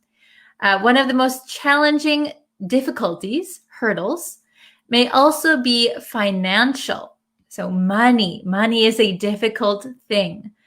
And SpaceX is likely still many years, so they still have many years to go from developing all the technology such a settlement would require.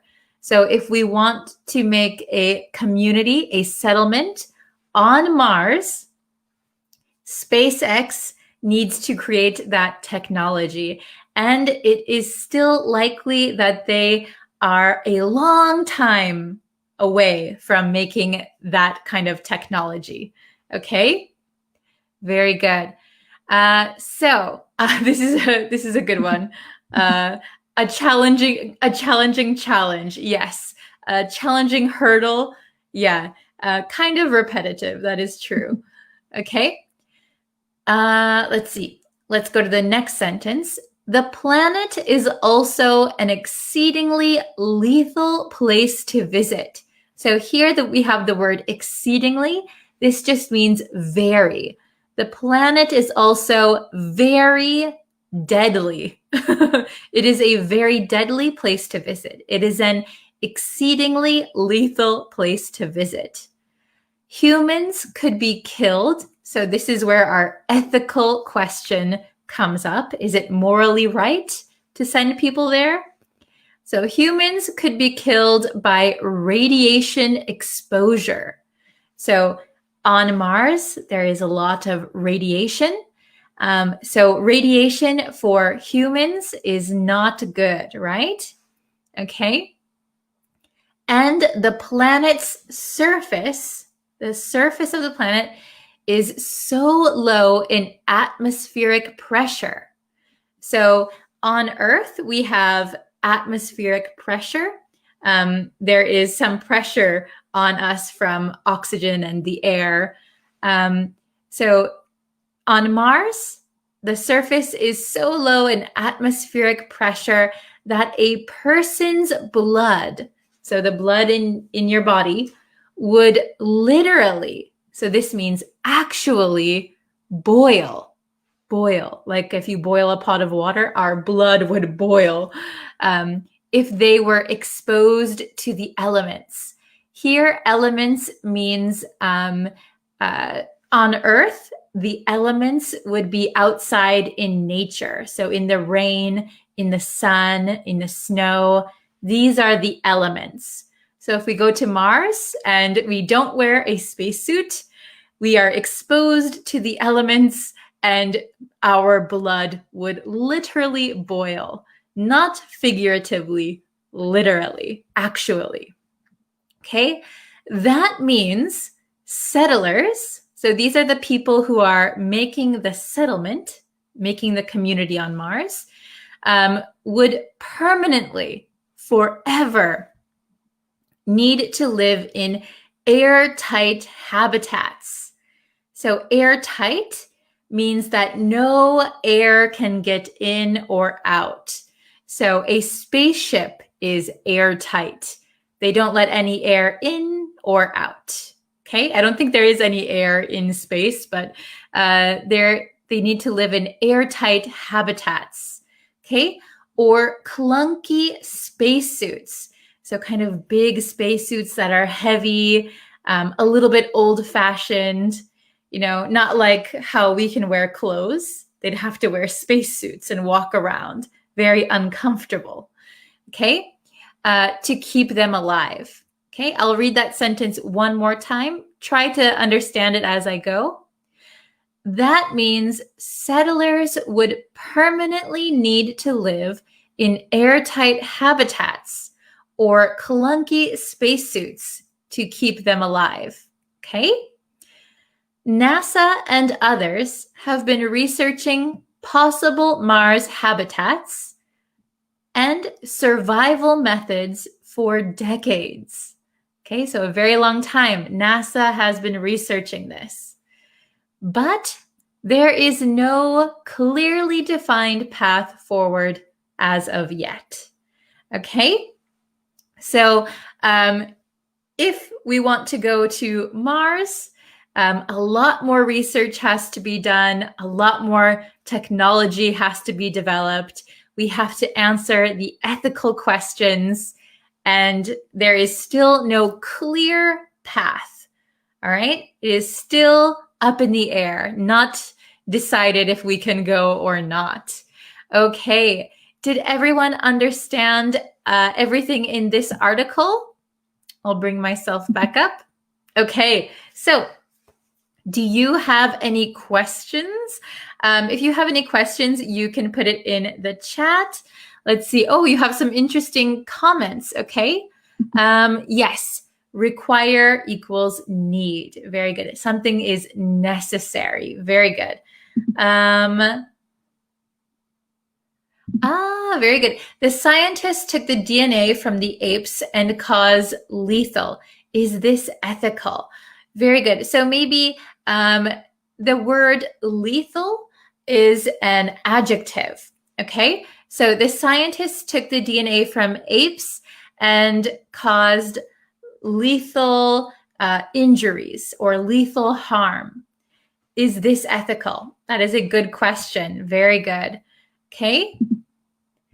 Exceedingly equals extremely. Very good. Yes.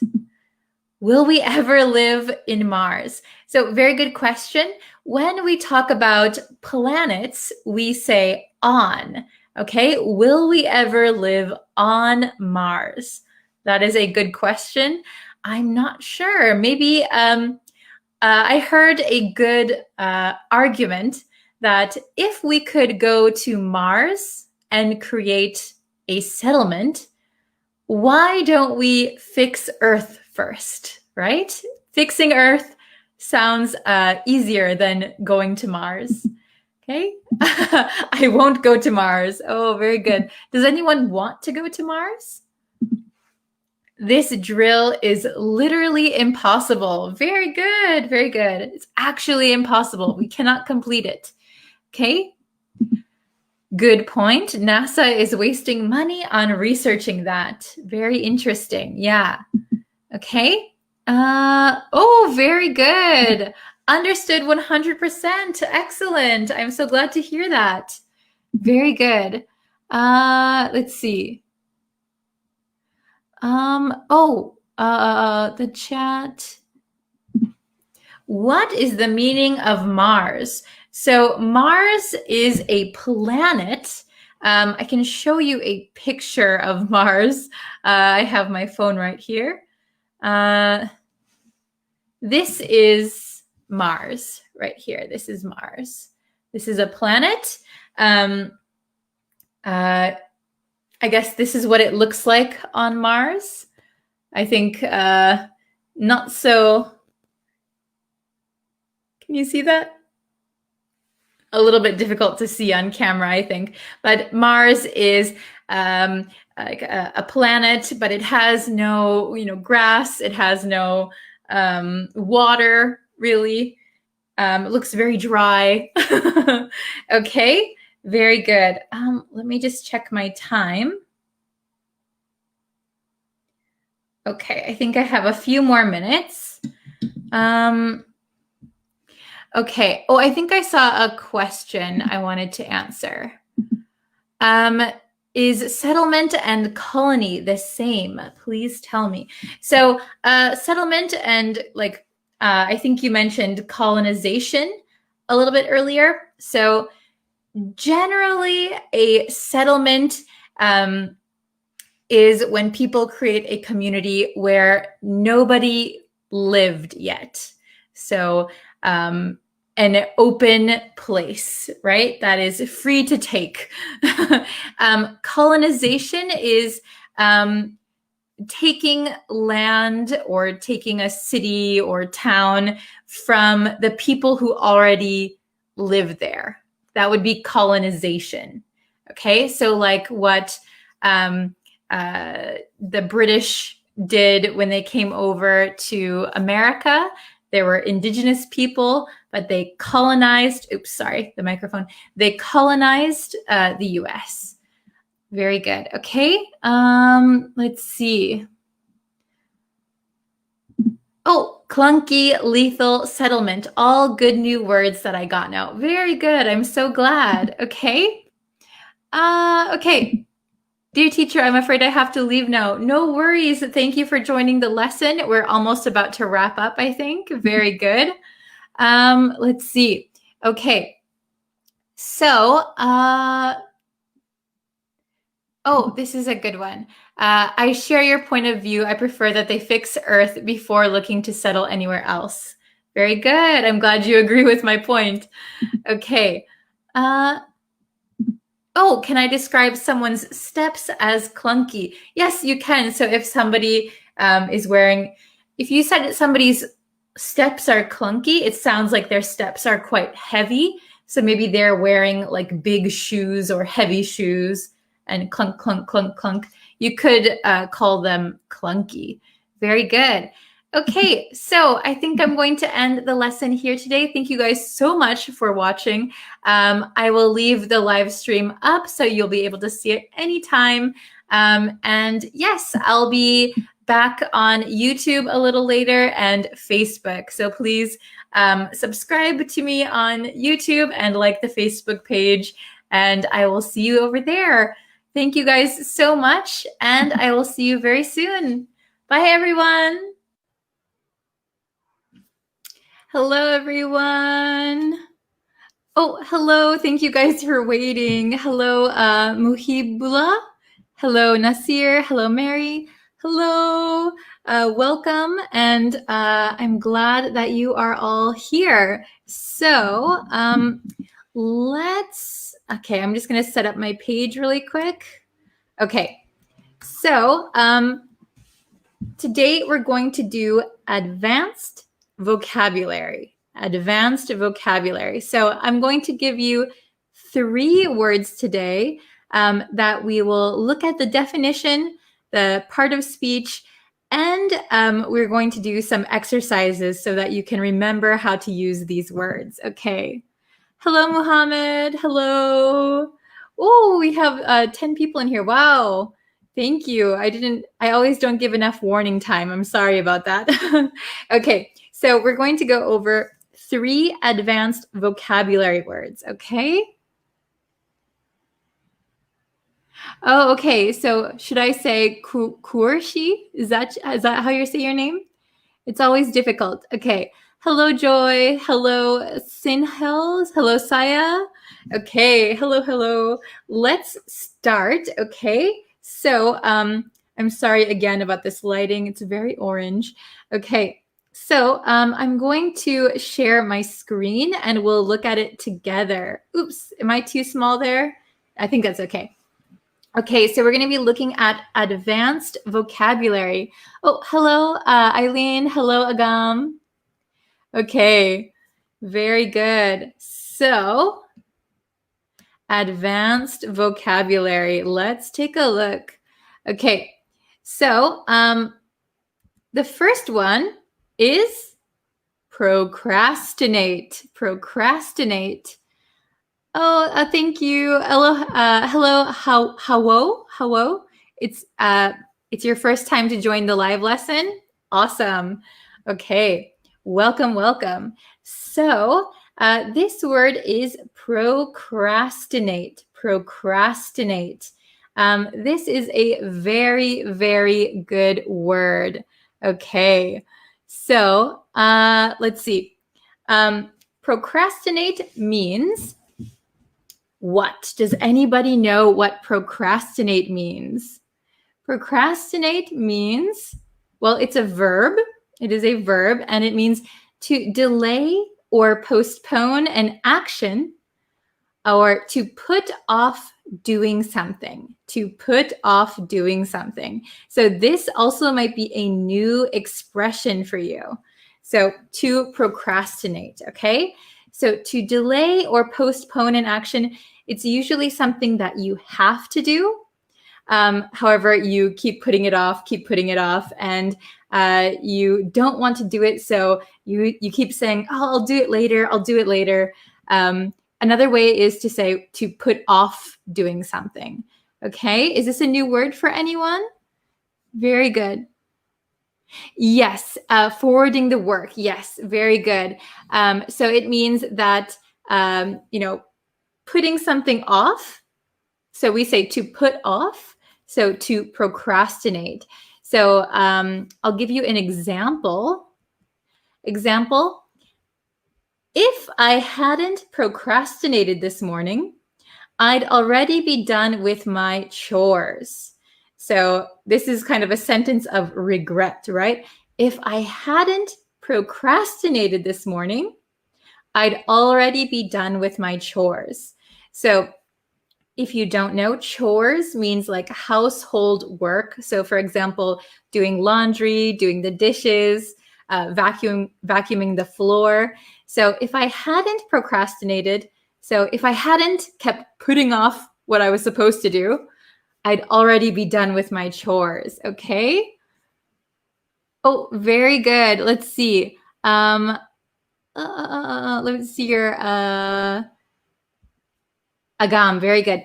We are not supposed to procrastinate any work. So you can say we are not supposed to, with a D, supposed to procrastinate with our work would be correct. Very good sentence.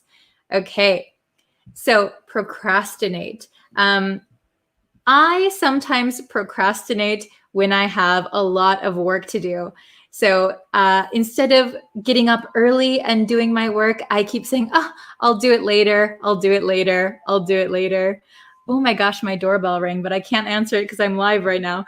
Okay, so procrastinate. Let's look at the next one. And if you have any questions, we'll come back to procrastinate, okay? The next one is lackluster, lackluster. So maybe this is a new word for some of you, lackluster. Have you heard this word before? Lackluster. Okay. Okay, so let's look at the comments really quick. Hold on one second. We're still on procrastinate. I have procrastinate my job. So you could say, I have been procrastinating at my job, or I procrastinated with my work would be very good. Okay. Okay. Oh, so this is a good example. So Hawo said, I had procrastinated my wedding next year due to COVID-19.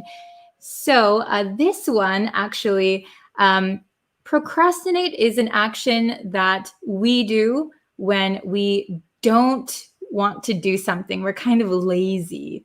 So I had procrastinated my wedding. Usually we would say I postponed my wedding. I postponed my wedding. Okay, very good. So, oh, hello, Maria. Okay, very good. Okay, so Agam said, it's a new word for me, lackluster, lackluster. Okay, very good. So let's look at lackluster. Lackluster is an adjective, So it means lacking energy or effort, uninspiring, dull, or boring. So lacking energy or effort, uninspiring, dull, boring. You're lacking something. You're lacking energy. You're lacking inspiration. Lackluster, lackluster. Okay.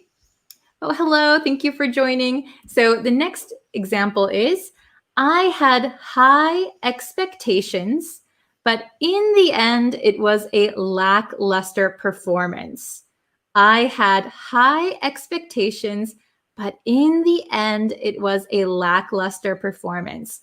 So that means you thought something was going to be very, very good. You thought it was going to be a very good performance. However, in reality, it was not so good. It was lacking energy. It was kind of dull. It was kind of boring. It was a lackluster performance. Okay. Oh, very good. So, yes, very good. So, lackluster kind of means uninteresting. So, like kind of boring, right? Uh-oh, Joy says, my girlfriend is always lackluster. Oh no. So what is she being lackluster about? She's always lacking energy, do you mean? Very good. Okay. Yeah, if you have any example sentences, please feel free to put them in the comments. Okay, lackluster. Let's see if I can think of another example of lackluster. So for example, if I watched the championship game on TV. So the two best players competing. But I was very excited for the game, but when I watched it, it was actually kind of lackluster. So maybe the teams both didn't have any energy left. It was kind of boring. It was stale, uninteresting. It was lackluster. Okay, very good. Okay, so let's look at one more. We have the word indulge. Indulge, okay? Indulge. Does anyone know what indulge means? Indulge. Okay, so this one also might be new for some of you. Indulge is a verb, and it means to allow oneself or someone to enjoy something. So to enjoy something. You'll often hear the word indulge on American like TV commercials, especially about sweets, about like cookies or chocolate. You'll hear the word indulge. Indulge yourself, okay? Very good. So let's look at the example. We have she indulged in a candy bar. She indulged in a candy bar. That means maybe it's not a good thing to have it all the time, but she wanted to enjoy the candy bar, right? So she indulged in a candy bar. Okay. Oh, hello. Oh, very good. Oh, now I think the chat is a little bit delayed. Sorry about that. Now I'm getting all of your lackluster comments. Okay. So very good about the lackluster word. Let's see. Okay, I had watched 3 movies, but I was lackluster. So maybe if you watched 3 movies, maybe you could describe one of the movies as lackluster. That would be more appropriate, I think. Very good. All airports are now lackluster. So if you say they're all lackluster, yeah, maybe it sounds like they're all the same, or they're kind of boring. There's no energy there, no what's it called? No inspiration, right? Lackluster. Okay. Ooh, okay. When I have been watching your video, it is very indulge. So Joy, make sure that you're using indulge as a verb, So you could say, I indulged in your videos. I indulged in watching your videos. Okay. Oh, great example. You are indulging in ice cream. You indulge in ice cream. Very good. I'll give you my example now. Oops. Yeah, I said she indulged in a candy bar. So ice cream is also a very good one. Sorry, I think I just kind of showed you some answers really quick. But okay. Oh, very good. Very good. Okay. So indulge means to like really enjoy something. Let yourself enjoy something. Okay. Yes, very good. Very good. Okay. Oh, Maria, if you use I'm indulging in my solitude when I don't want to talk to anyone. Very good. I'm indulging in my solitude when I don't want to talk to anyone. That's a very interesting example. Very good. You're letting yourself not enjoy. You're letting yourself enjoy time alone. Very good. Okay. Awesome. Okay, so now we're going to learn, since we learned 3 new vocabulary words, let's try and answer some questions, okay? So we have 6 questions here. Let's see if you can answer number 1. Oh, thank you, Roshan. Thank you so much. Okay. Thank you, Agam. Yes, let's not procrastinate with this lesson. Very good. Okay. Oh, yes, Saya, indulge in. Very good. Okay. Oh, this is a good one. I'm indulging in chocolate cake. Very good. Okay. Ooh, so Hajason said number 1 is procrastinate. Agam said procrastinate. Very good. So stop and do your homework. Stop and do your homework. Okay, so the correct answer, let's try to put the verbs in the correct tense also. So stop and do your homework. Oh, okay, very good. Let's see the answer. Stop procrastinating and do your homework. Stop procrastinating and do your homework. So remember that procrastinate means, I'll do it later. I'll do it later. I don't want to do it now. I'll do it later. So it's similar to postpone, but it kind of sounds a little bit lazy. You don't want to do something, but you have to do it. So procrastinating. Stop procrastinating and do your homework. Okay, very good. Okay. Oh, thank you. So number 2, yourselves at the spa with a nice massage. Ooh, so it sounds very relaxing. It sounds like you would enjoy it. So, yourselves at the spa with a nice massage. What do you think the answer to number 2 is? Number 2. Oh, very good. Very good. Indulge. Very good. Okay. So, indulge yourselves at the spa. Very good. With a nice massage. So, let yourselves enjoy the spa with a nice massage. Very good. Oh, I haven't had a massage in a long time. Okay. How about number 3? Number 3. Your story is interesting, but the characters are a bit Your story is interesting, but the characters are a bit something. So this sounds like somebody is writing a story. Your story is interesting, but the characters are a bit Oh, very good, Tial. Lackluster. Oh, very good. Oh, now they're all popping up. Okay, very good, everybody. So lackluster. Your story is interesting, but the characters are a bit lackluster. They're lacking, maybe inspiration, right? They're kind of boring characters. Okay, number 4. I plan to, in my favorite pastime, cooking. I plan to, in my favorite pastime, cooking. What do you think the answer to number 4 is? Oh, very good. I see lots of correct answers for number 3. Very good. Very good. Indulge. Very good. I plan to, so we have to, so let's use the infinitive. I plan to indulge in my favorite pastime, cooking.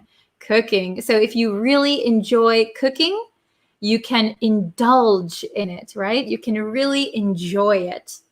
Okay, number 5. Despite heavy advertising, the sales were something. So despite, even though they did a lot of advertising, despite heavy advertising, the sales were not so good. What can we say for number 5? Oh, okay. So I see a few different answers. I see lackluster. I see indulge. I see procrastinated. Okay. So just to make it clear, sales. This is a thing, right? So sales cannot procrastinate. Only people can procrastinate. It is an action that people do, right? So the correct answer is, despite heavy advertising, the sales were lackluster. So they were not so good. They weren't amazing. They were kind of dull. They were kind of bad, lackluster. Okay, so hopefully you can kind of get the nuance of using lackluster. Lackluster. Not so good, not so great. Okay, lackluster. Okay, and number 6, I hope you can see it. We often, when it comes to paperwork, I hate paperwork. We often, when it comes to paperwork. So we don't enjoy paperwork. We have to do it. I don't want to do it, but I have to do it. Oh, very good. Procrastinate. Yes. Sinhal, very good. Okay, we often procrastinate when it comes to paperwork. Very good, very good. Okay, excellent. So I'm going to read them one more time. So please listen to the pronunciation.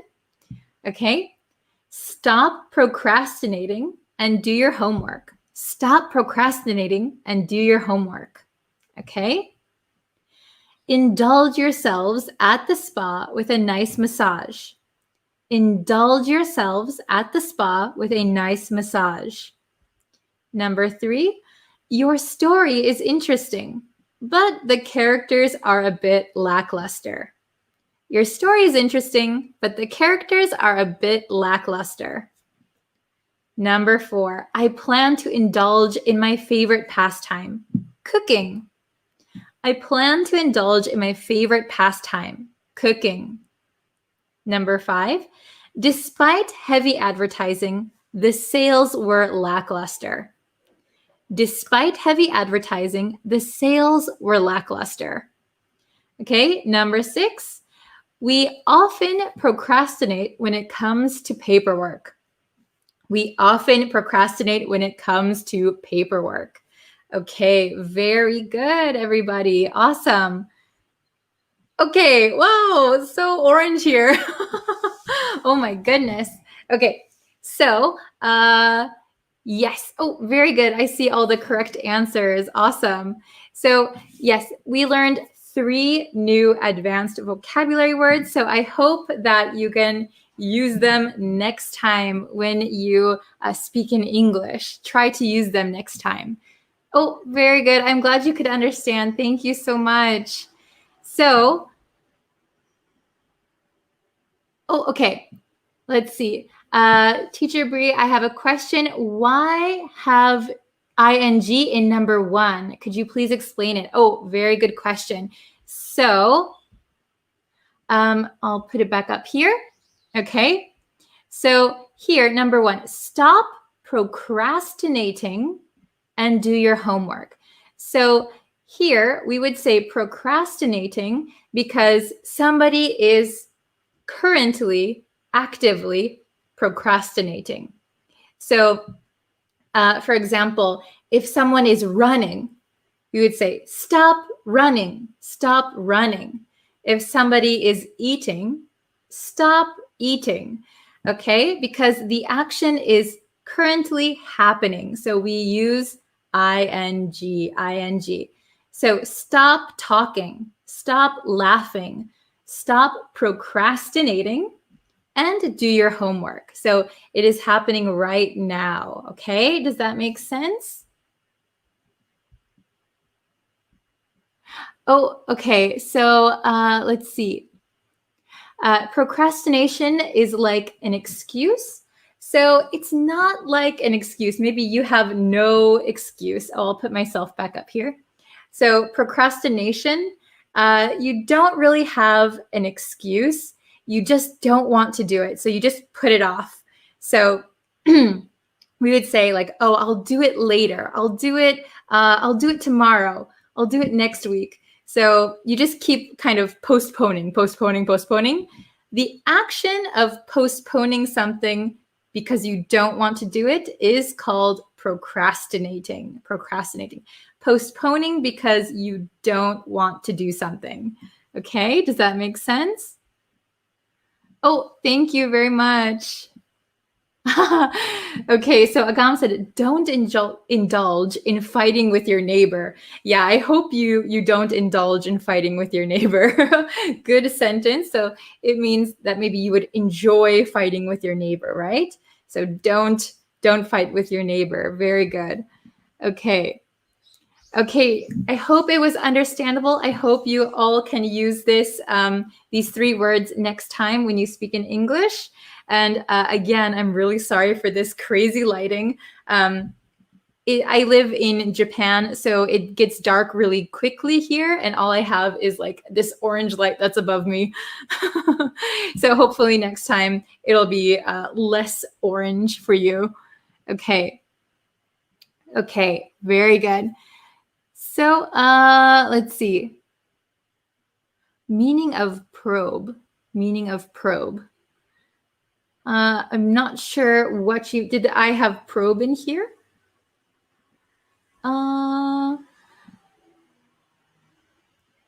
So meaning of probe. I don't think I said probe in the examples today, but probe could mean like kind of trying to get some information. So I probed him for information, kind of asking or something. I'm not sure in what sense you mean about probe, because it does have a few meanings, but usually probe means to like get some information from somebody, to probe someone for information. Okay. All right. Thank you very much, everyone, for watching. We will have another live lesson, a live review lesson on Facebook tomorrow. So thank you all so much. And I hope you have a wonderful, wonderful day. So see you guys next time. Thank you very much. Bye. Hi, everyone. Thank you for joining today's lesson. So hold on one second, and then we'll just jump into it. I'm just making my screen a little bit bigger. Okay. So, okay. Thank you guys for joining today's lesson. If you haven't already, please remember to subscribe to the YouTube channel and like the Facebook page if you want to see when I go live. So I go live every day on YouTube and Monday through Friday on Facebook. So if you want to see those lessons, make sure you subscribe and hit the notification bell, so that way you know when new lessons are coming. And yeah, if you can share this video with someone you know who is also learning English, that would be great. Okay, so today's lesson, we're going to look at some simple vocabulary, but ones that are often confused. Okay, so I do get a lot of questions about this. Let me see. Okay. Oh, here's my marker. All right, so we're going to look at the difference between and among. Okay, so a lot of students have asked me, when do we use between and when do we use among? So they can be a little bit tricky, but I'm going to hopefully clear up any confusion you might have about these words. Okay, so let's see, maybe I can get into my bigger board first. Let's do this. So I'm going to explain the difference between and among. Okay, so I have it written down here, so maybe it's easier to understand, easier to see. Okay, so first of all, between is used when talking about more than one specific or individual things. Okay, so it needs to be more than one thing. And a lot of people have the wrong idea that it needs to be two things, only two things. But that's not true. You can use between for two things, three things, four things. as long as you're talking about specific individual things, okay? So like when I talk about the difference between and among. So I'm talking about two specific words. So between and among. So these are two specific words, so we would use between. Okay? And just so you know, I use a lot of two in here just to make it easier, but it could be two or three or four things. So for example, I need to choose between the black dress, the red dress, and the white dress. Okay, I need to choose between these three things. All right, but they are specific dresses. Okay, let's look at among. Okay, among is used for things that are part of a group, and it needs to be three or more things. So we wouldn't use among when we're talking about just two things. It needs to be three or more, and it needs to be things that are part of a group. So like I gave the example, I need to choose between the red dress, the white dress, and the black dress. Then if I want to use among, so I have three or more dresses, right? But I wouldn't say, specifically what they are. You need to put them in part of a group if you're going to use among. So I need to choose among these dresses. So maybe you have 3 dresses, 4 dresses, 5 dresses. But dresses is a group, okay? Are you understanding me so far? Is it okay? I hope so. Hello for people who are just joining. Okay, so let's look at these examples, okay? Let's look at these examples. Number one, there was tension between the two friends, okay? There was tension between the two friends. So I use between here because there are only two friends. And if there are only two, we need to use between. So remember, between can be 2 or more. Among needs to be 3 or more things. So let's look here. There was tension among the friends. These are very similar sentences, but if you'll notice, in number 1, there are only 2 friends. There was tension between the 2 friends. In number 2, there was tension among the friends.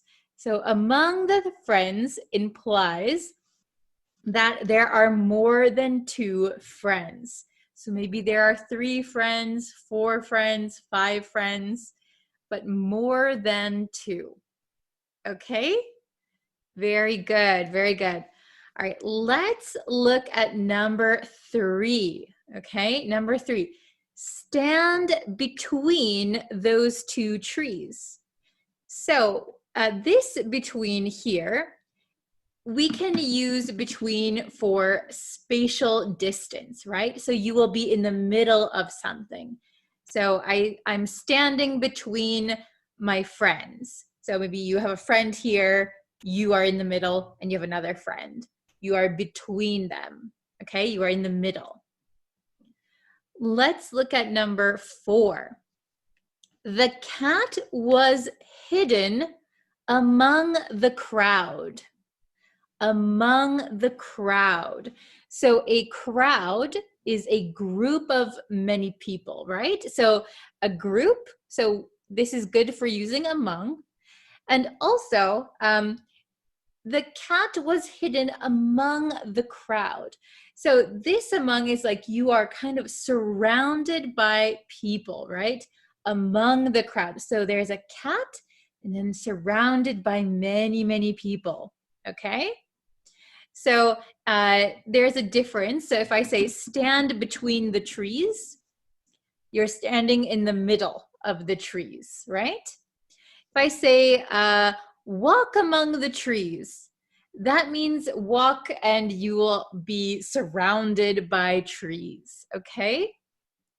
So it's a little bit tricky. I can see where people get confused, but I hope it's understandable now. All right, let's look at the final sentence. So this one uses both. All right. I sat between my parents. So I sat between, I'm in the middle. So maybe mom is here, I'm here, dad is over here. I sat between my parents while the other passengers, so maybe you are on a plane or you are on a bus or a train, somewhere where there are passengers. You are sitting in between your parents. And while the other passengers talked among themselves. So passengers themselves. This is a group of people, right? We're not talking about specific individual people, right? They talked among themselves. We often say this, like, talk among yourselves. We talked among ourselves. So talk among themselves. Maybe in a group of people, they are talking with each other. Okay? Does that make sense? Does that make sense? Let's just quickly review. So remember, between is used when talking about more than one specific or individual things. Okay? It needs to be more than one. It can be two, or three, or four, or five, or 10. Okay? Among, used for things that are a part of a group, not specific individual things. And they need to be three or more things. Okay, you shouldn't use among for two things, all right? Number one, there was tension between the two friends. Number two, there was tension among the friends. So maybe 3 or 4 friends. Stand between those two trees. So stand in the middle of the trees. Okay. Number 4, the cat was hidden among the crowd. The cat was hidden among the crowd. So the cat was surrounded by people, a group of people. Number 5, I sat between my parents while the other passengers talked among themselves. Okay, so a group of people talking with each other. Okay, very good. We would say talk among themselves. All right, very good. If you have any questions, please feel free to comment your questions. And please try and make a sentence. This is your homework. So please do it. Go to the comments, make a sentence with between, and make a sentence with among, okay? Please make a sentence with both of these words, okay? And I'll see if I can correct them. I will make sure to look at them. All right? Very, very good. I'll leave it up here one more second for you. Okay, very good. So, all right, so that's it for today's lesson. Thank you so much for watching. Remember to subscribe to the YouTube channel, like the Facebook page, like this video, and share it with your friends. All right, let's grow our community. Okay, so thank you again, and I'll be back tomorrow with a new lesson on Facebook and YouTube, okay? See you guys tomorrow. Bye, everyone. Hello, students. So thank you for joining me for this live lesson. And I just posted a different new video, new lesson on the YouTube channel. So please go check out the newest lesson on the YouTube channel. I hope you like it. And please subscribe if you can, and share my lessons with your friends who are also learning English so we can grow our community. Hello, how is everybody? Hello from Pakistan. Hello, Jalil. Philippines. Good morning. Hello, Anna. Hello, Tatawin. Hello, Mohammed. I'm doing well. How are you guys? Hello. So today we're going to learn a grammar lesson. Woohoo, grammar. I heard a lot of students wanted to study more grammar, so we're going to do that. Yes, and if you can subscribe to the YouTube channel and like this Facebook page, that really helps me out a lot. So yes, thank you very much. Hello from Iraq. Hello. Okay, so we're gonna get into it. Thank you guys for joining me today. Let's see. We're gonna talk about we're gonna talk about how to talk about someone performing a service or a task for you. Okay. Hello from Madagascar. Hello from El Salvador, Switzerland. Frederick, hello. Okay, so we're going to learn get/have something done for you, right?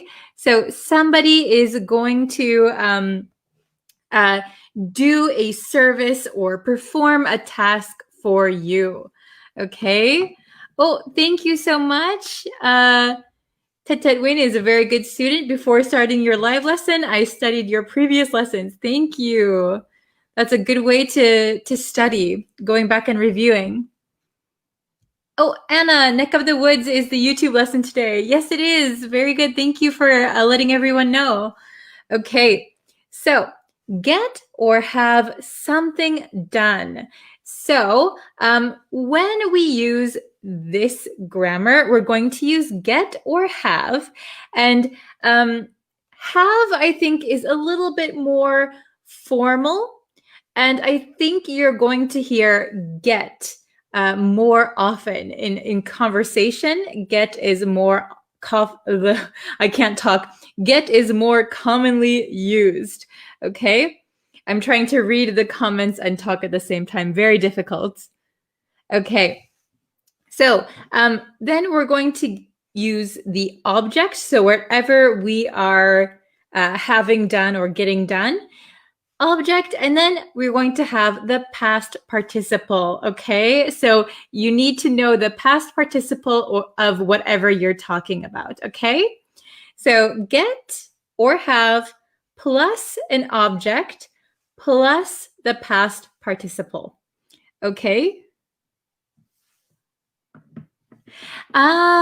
So make someone do something conveys the same meaning. So this is a good question.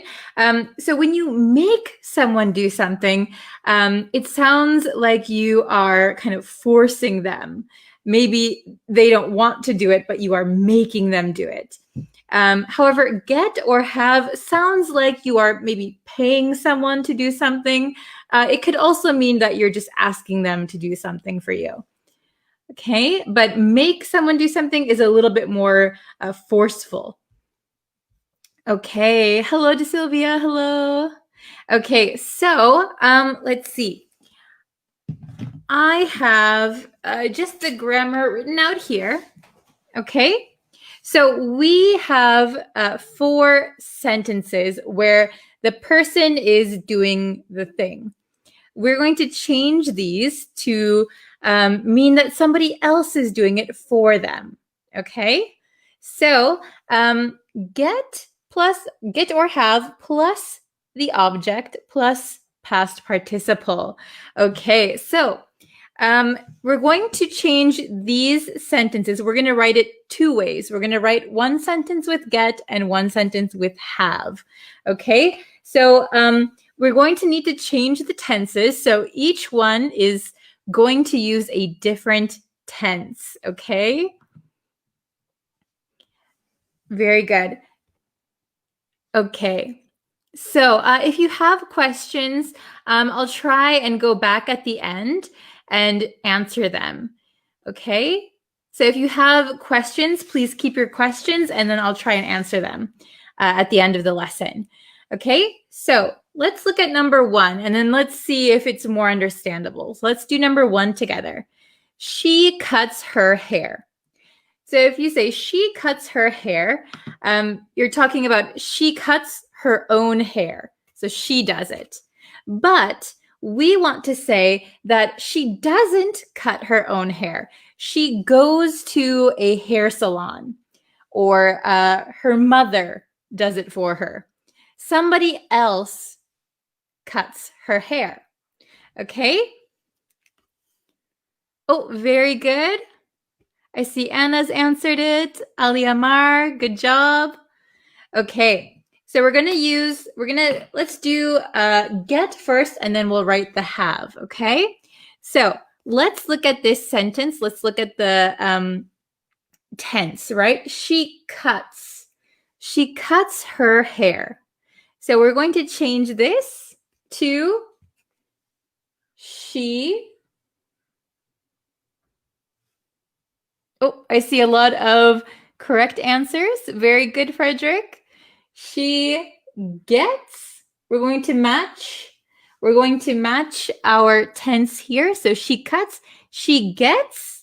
Then we need the object. What is the object? Her hair. She gets her hair. And then we need the past participle of cuts. So the past participle is cut. She gets her hair cut. Okay, she gets her hair cut. Then if we want to change this to use have, we're going to say she. I wonder if I can fit it all in one line. Let's try. Let's use a green marker for the have. She has, object is her hair.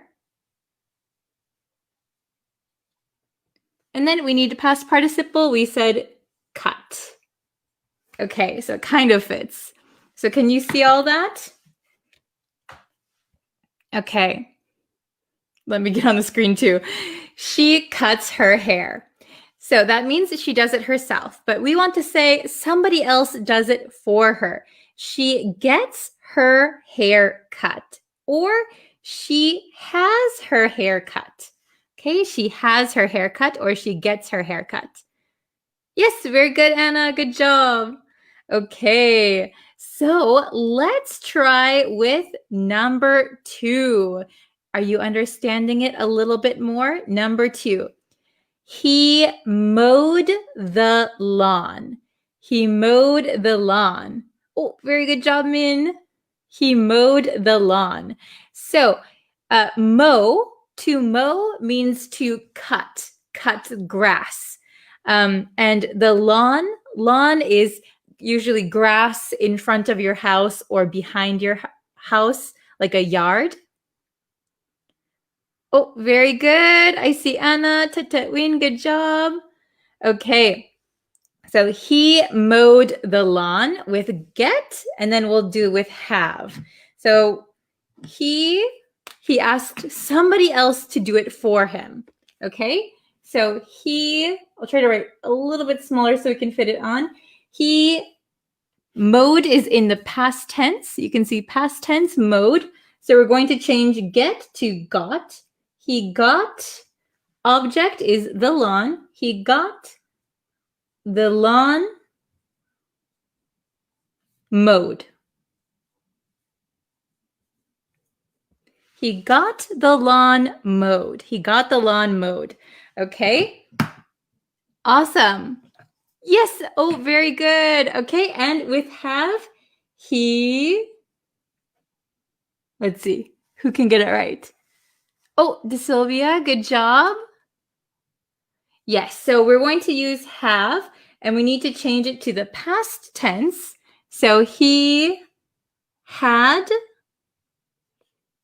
the lawn. Past participle of mow is mowed. Okay, good job, everybody. He got the lawn mowed and he had the lawn mowed. Both are correct. Good job. Oh, Anna, very good. Anna's on the number 3 already. Okay, the third one. They are cleaning the room. They are cleaning the room. So how can we change this? They are not doing it. Somebody else. They asked somebody else or they hired someone. They are paying someone to do it for them. Oh, very good. Jyotika, Tatwin, Aliawan, very good. Okay, so they are cleaning. We have are cleaning, right? So if we use get, they are cleaning, so getting the room, and past participle of clean is cleaned. Very good. Can you see that? My D looks a little bit not good. Okay, they are getting the room cleaned. They are getting the room cleaned. And if we use have, let's see. Oh my goodness, too many markers. They are, I didn't give myself enough space, I don't think. They are having the room cleaned. Okay, can you see all of that? They are cleaning the room means they are doing the action. They are getting the room cleaned or they are having the room cleaned means they are hiring someone. They are paying someone or they asked someone to do it for them. Okay, very good. And we'll do the last one together. Okay. Oh, very good. Prakbona, very good. Okay. He has fixed the TV. He has fixed the TV.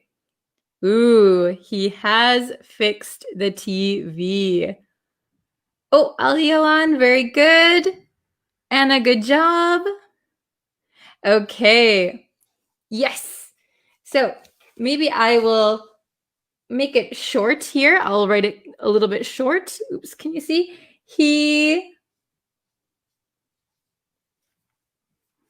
Oh, very good to Sylvia. Oh, I'll just keep this marker. He has, we can say got or gotten. I prefer gotten. He has gotten the TV fixed.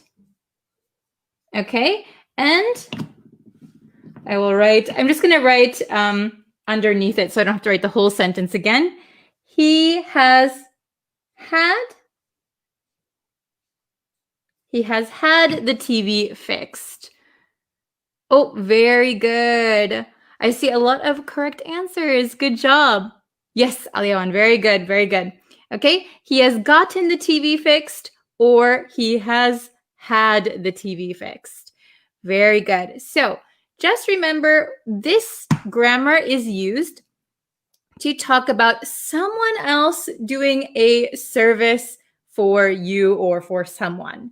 Okay, so you or she, he, they are not performing the action. Someone else is doing it for them or for you.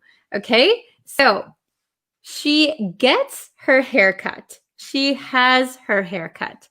He got the lawn mowed. He had the lawn mowed. They're getting the room cleaned. They are having the room cleaned. He has gotten the TV fixed. He has had the TV fixed. Okay, awesome. Does everyone understand how to use this grammar? Is it understandable? Can you make sentences?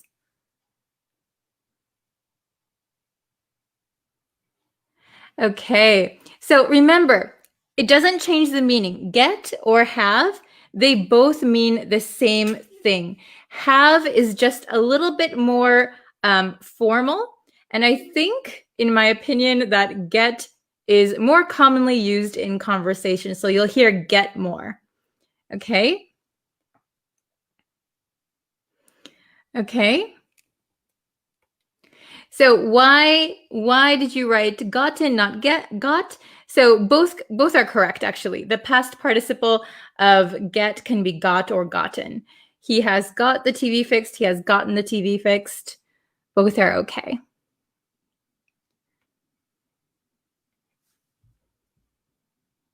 Okay. So if you guys have some questions, I can try and answer them now. Ooh, let me scooch back over here.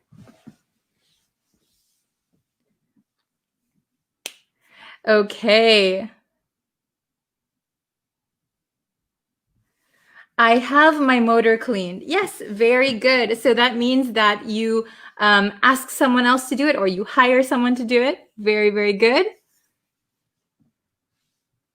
Okay. Oh, I'm glad, Mauricio. So Mauricio said, oops. Hello. Let's see. So sometimes when the chat goes, I click the wrong one. Thanks, Breeze. This is a new and good topic for me because I never studied this topic. Oh, I'm so glad. Yeah, so this is a useful one. So especially when we talk about getting our hair cut, we get our hair cut. Unless you do it yourself, we usually say, I'm getting my hair cut this week. Okay? Awesome. Good job. Let's see.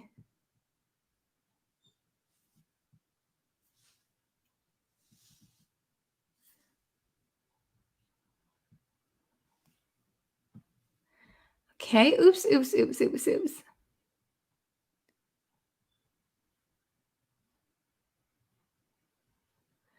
Oh, Abbas, I'm sorry I didn't mention your name. Good job. Okay. Yeah, this is a good example. I will get my hair cut next week. I will get my hair cut next week. Very good. Okay. I'll try and answer a few more questions. I see, let's see. So for example, I see a lot of sentences like this. They have gotten a job. They have gotten a job. So if you say they have gotten a job, that means that they were able to get a job. This is different from this grammar that we're learning today. So get or have plus an object plus done. So it means someone is doing a service or someone is doing something for you or for someone.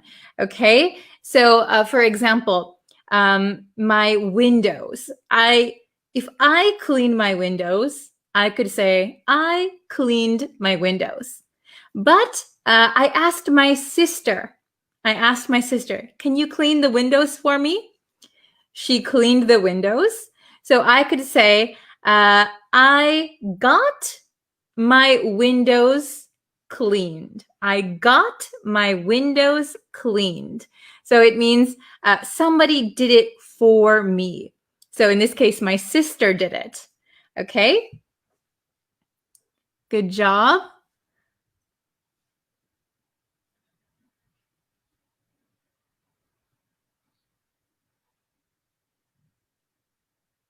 So again, here, they have gotten a new car. So that just means that they received a new car. They have gotten a new car. They got a new car. So remember, we need get or have plus the object plus past participle, okay?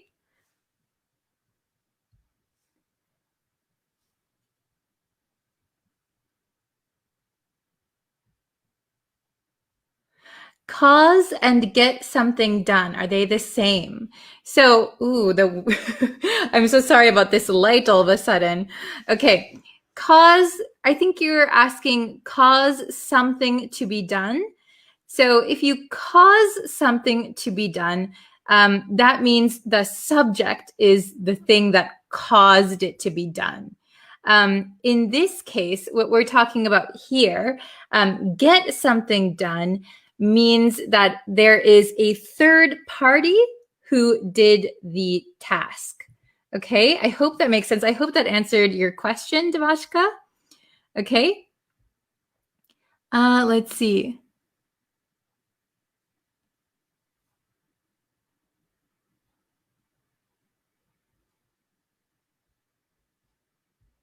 She get my clothes cleaned. Okay, very good. She gets my clothes cleaned. So that means she is the third party and my clothes. So you could say, I get my clothes cleaned, or she does it. She gets my clothes cleaned. So maybe she takes it somewhere to get it cleaned. Okay? I got the haircut today at Lake Geneva. I paid the attention, but I didn't see your mother in that neck of the woods. Oh, good job, Anna. So let's see. I got, so usually we don't say the hair when we're talking about our own hair. We usually say, I got my hair cut today at Lake Geneva. And I paid attention. So again, you don't need the. I paid attention, but I didn't see your mother in that neck of the woods. Very good, very good. Remember, neck of the woods with an S at the end. Yeah, actually, I think my mother is homesick right now, so she wouldn't be out. Very good. Okay, I'll answer maybe one more question. Let's see. Oops. Let's see. Devashka asked cut mode. So they both mean the same when you're talking about grass. If you're asking about the meaning, so you could say I cut the grass or I mowed the grass. So it just means cut, but we wouldn't say I mowed my hair. Mowed is specifically for grass or the yard, lawn. Okay, let's see.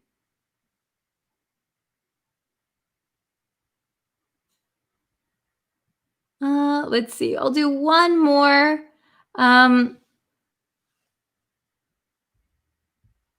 What's the difference between got and get? So get is the present tense, get something. Got is the past tense.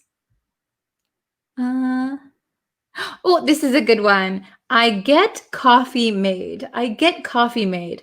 So somebody makes coffee for me. I get coffee made. Very, very good. Okay. Awesome. So please, if you are coming in late or you have extra questions, you can comment on this video or comment in general on the YouTube channel, and I can usually see it faster and I can try and answer it for you. Okay, thank you guys so much for watching. I'll block the sun with my head now. Okay. Thank you so much, and I will see you guys for our next lesson tomorrow. And if you haven't yet, go check out the last lesson on the YouTube channel. Yeah, and I'll be back for a new lesson on Facebook and on YouTube tomorrow. 2 lessons in a day. All right, see you guys tomorrow. Thank you so much. Bye.